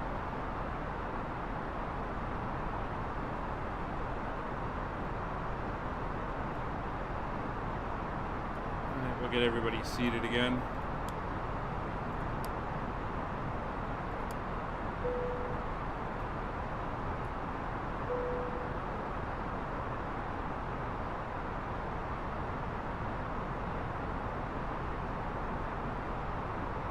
Ladies and gentlemen, the flight crew has turned on the fasten seatbelt sign. Please return to the seat and fasten your seatbelt.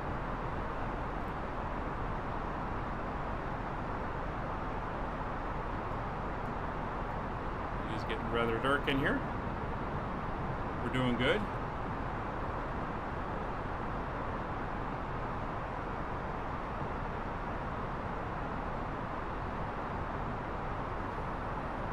So the missed approach.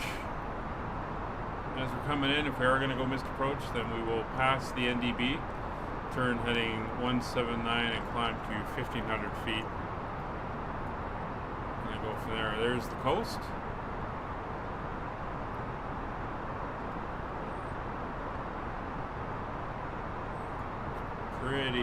Pretty hazy and cloudy out here. Just disappearing into the cloud as we come up to it. You see that lower layer there.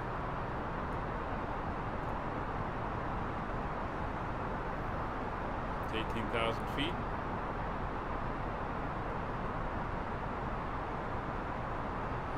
So since we're cleared down below, we'll go back over to local pressure, which is 1011.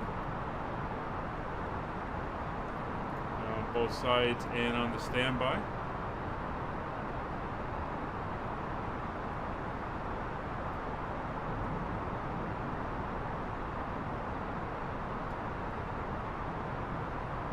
18,000.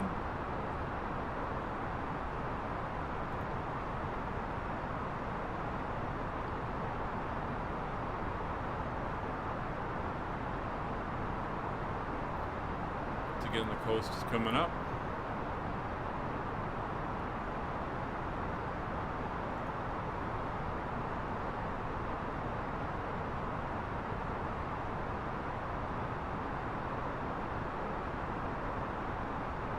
Thanks, Air Trooper.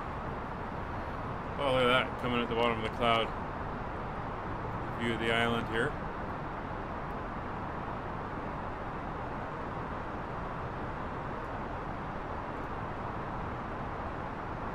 So I'm going to slow our descent a little bit more, down to 1,500 feet per minute.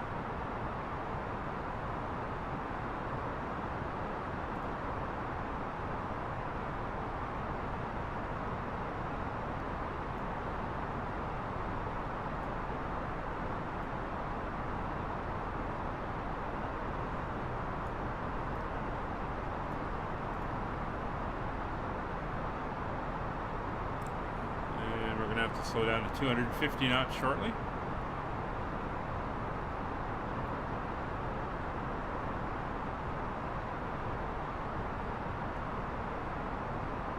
It's funny, I am not picking up any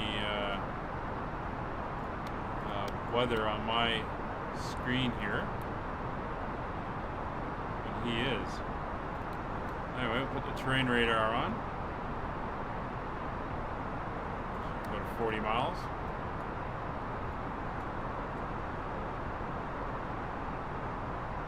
It says crossing the coastline.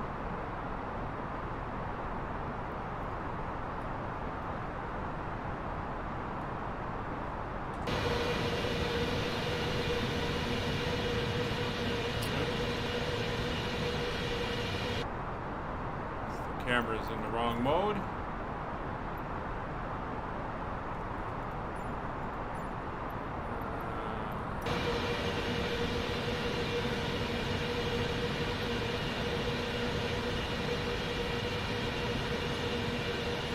There we go.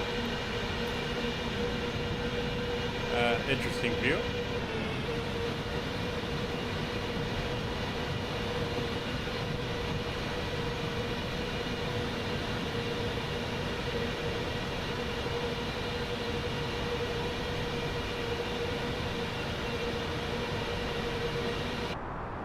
Looking good.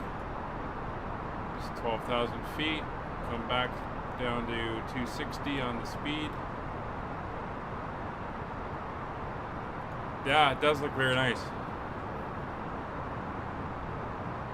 Speed's reducing.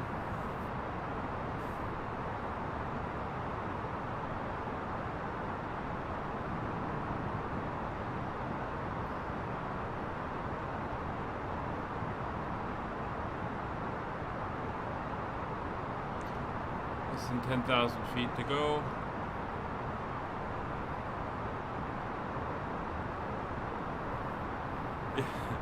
Yeah, almost, but I wasn't actually flying inverted, just the camera was.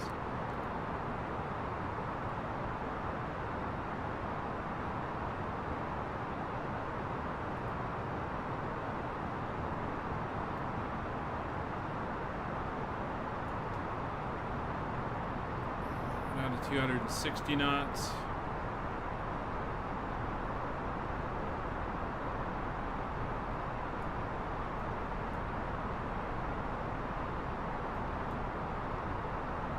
That over to the main page.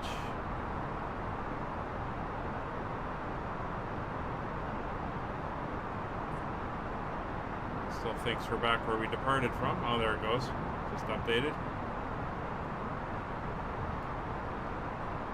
10,000 coming up. 250 knots.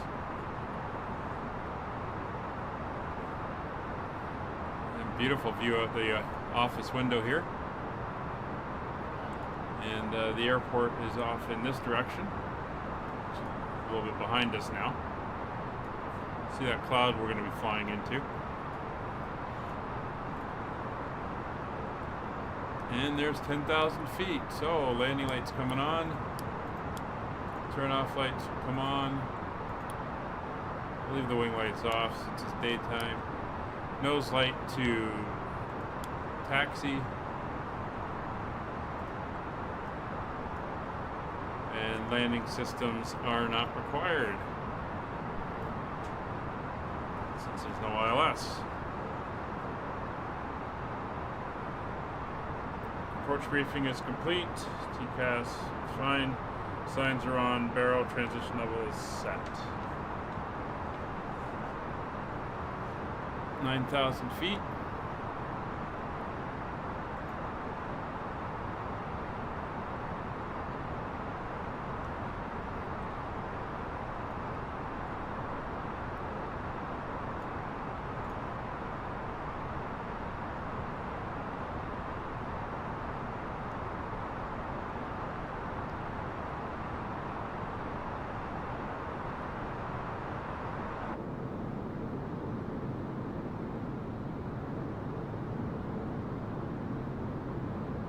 We got some rain there.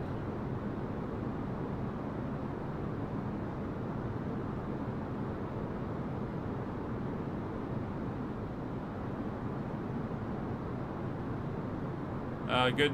I got a couple horror type B movies that I play. There's this one. There's one we watched a while ago, which will come up in the rotation again soon. Good Vincent Price movie. Look at the other side in the mountains there.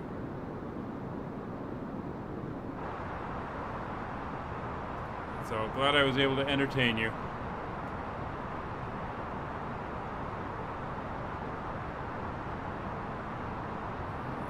Seven 7,000 feet.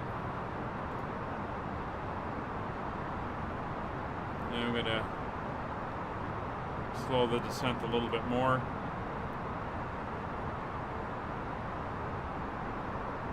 And bring it up to 1,000 feet.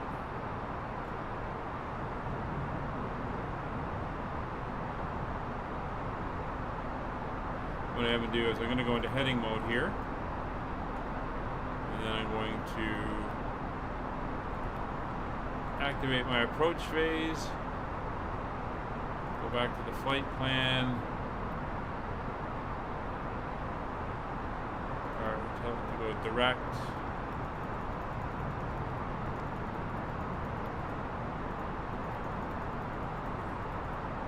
to CB.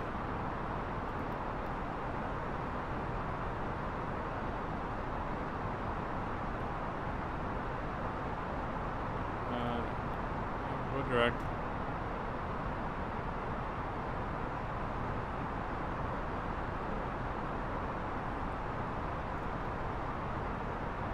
And we'll see what happens with it on the rest of the route.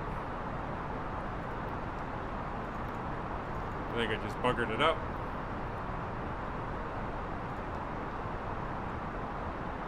Oh yeah. That screwed up my flight plan.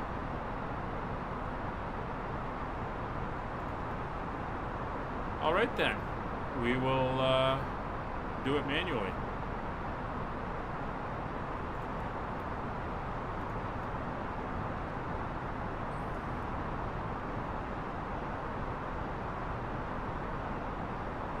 So we're going to head towards the beacon.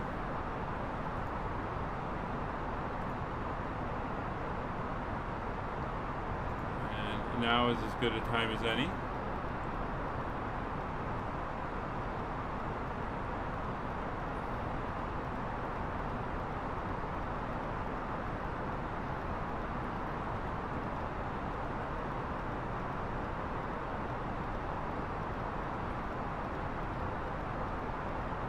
Something at about a 10 degrees.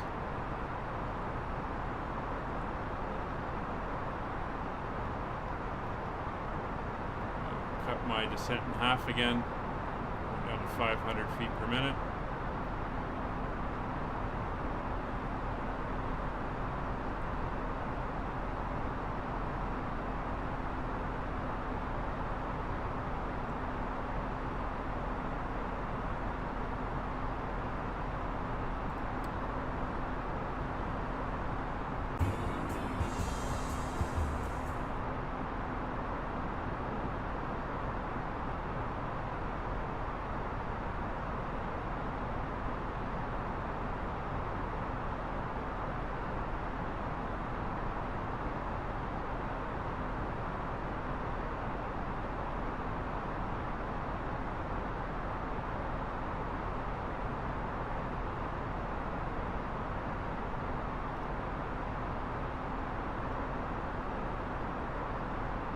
on our final descent into your destination, flight attendants will be passing through the cabin to collect any trash one final time. Please ensure tray tables are stowed and feature in a full upright position. Please also store any carry-on items either in the seat back pocket or under the seat springs. Please complete all Wi-Fi related tasks and stow any larger electronics.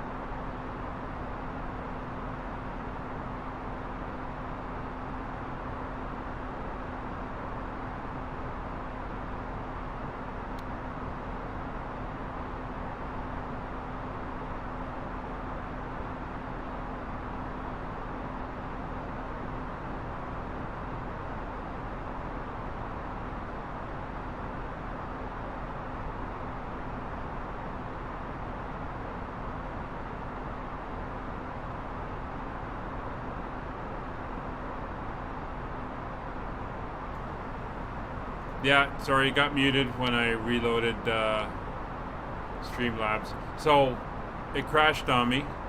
OBS decided to stop working, but I managed to catch it and get it lined up and going again before the stream stopped. Unfortunately, when I restarted, it always mutes my microphone. It's kind of the default setting, but I keep forgetting about that. Thanks for the reminder, Nick. Much appreciated.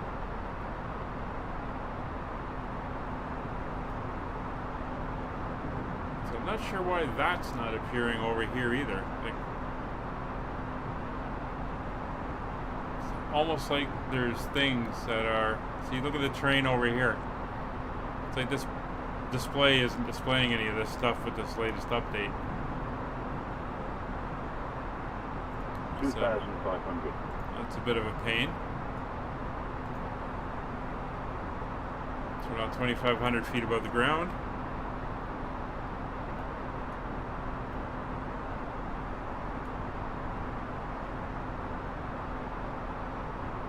Yeah, that's a good indication.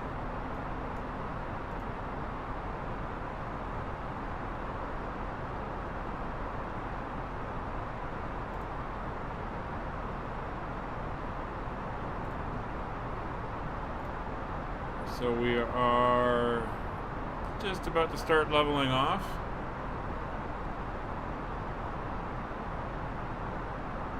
Although we are fairly low.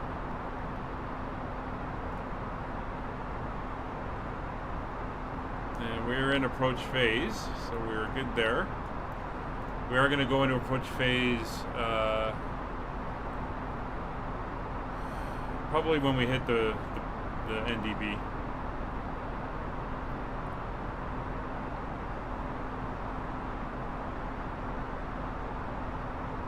$2,500. 2,500.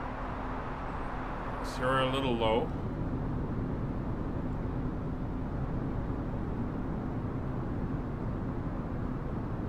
So we are pretty flat terrain around here, so we'll definitely got some rain off to the right of the aircraft.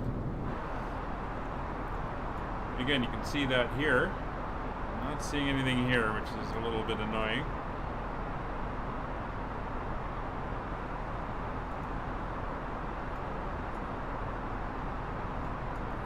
Put that arrival back in.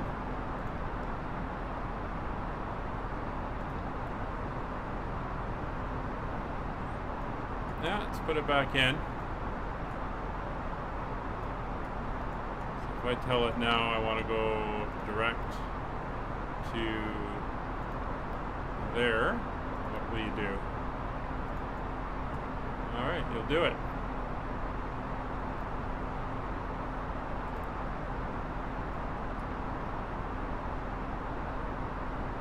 So 2,500 at that point, and then we're going to descend to 1,000 feet as we run out this way, and at 3 minutes on the chrono we'll then turn around and come back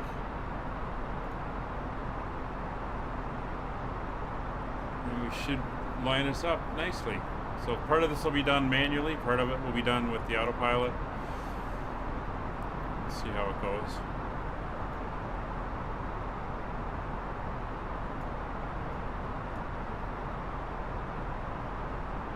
So there's just about 5 hours of flight time.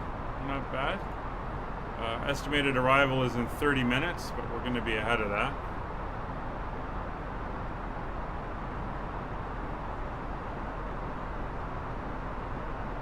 Let's see, the wind's at 223, so it's a good direction for us.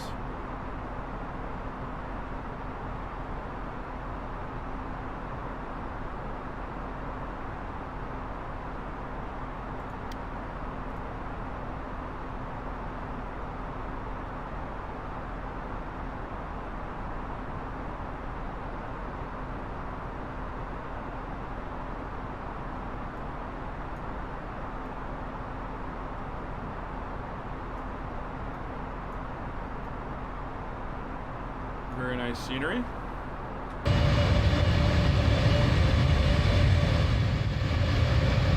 Yeah, we're slightly low, but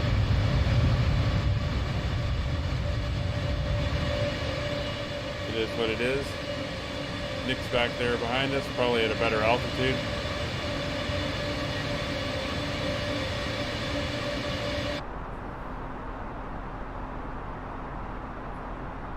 We're 20 miles out.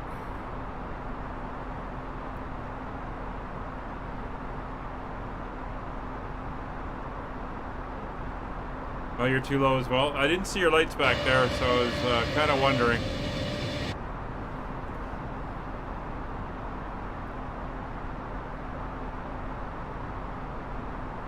Burning up a hell of a lot of fuel here.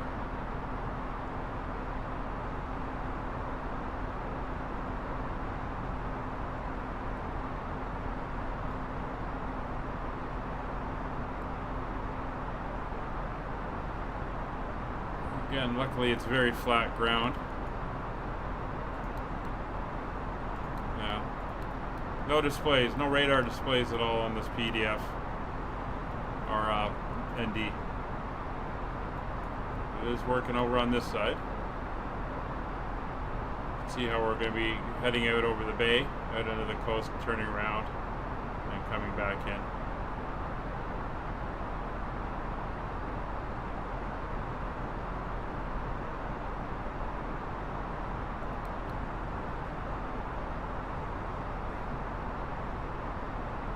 I'm going to leave it on that one. I'm not worried about the weather.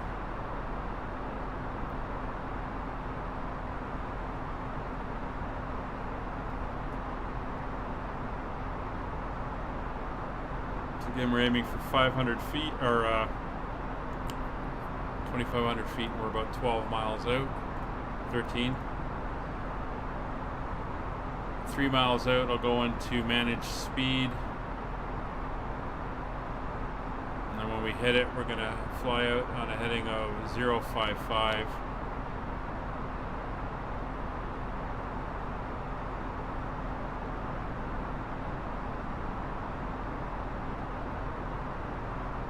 And we'll descend down to 1,000 feet.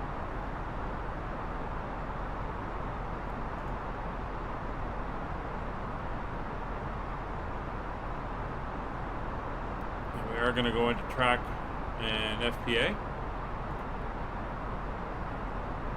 That, I believe, is the airport coming into sight, a lighter bit of train. It's 9 miles.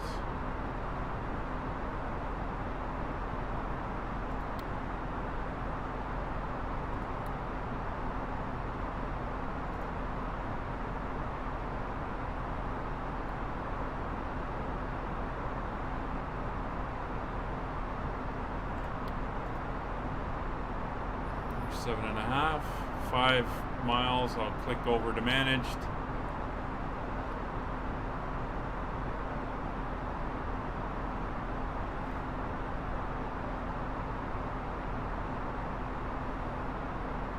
And the airport is right in here.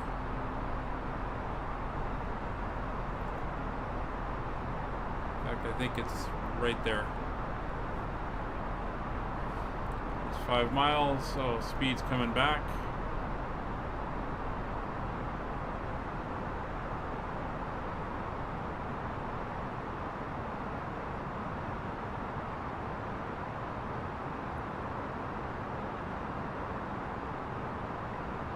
There's the airport. And our descent will start somewhere around here as we come back in. 2 miles out, or 3 miles out.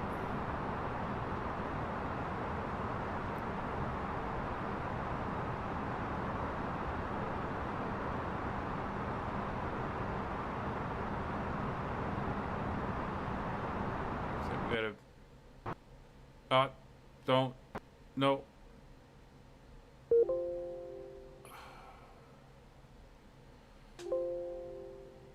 That was the sim crashing. And I can't get it going without rebooting the entire stream. Well, that is not good. So we're gonna have to call it here for the stream, guys. Very, very sorry. It didn't like it. I heard the stuttering sound and that was not a good thing. So we'll have to see you on the next one. Very disappointing. Not happy.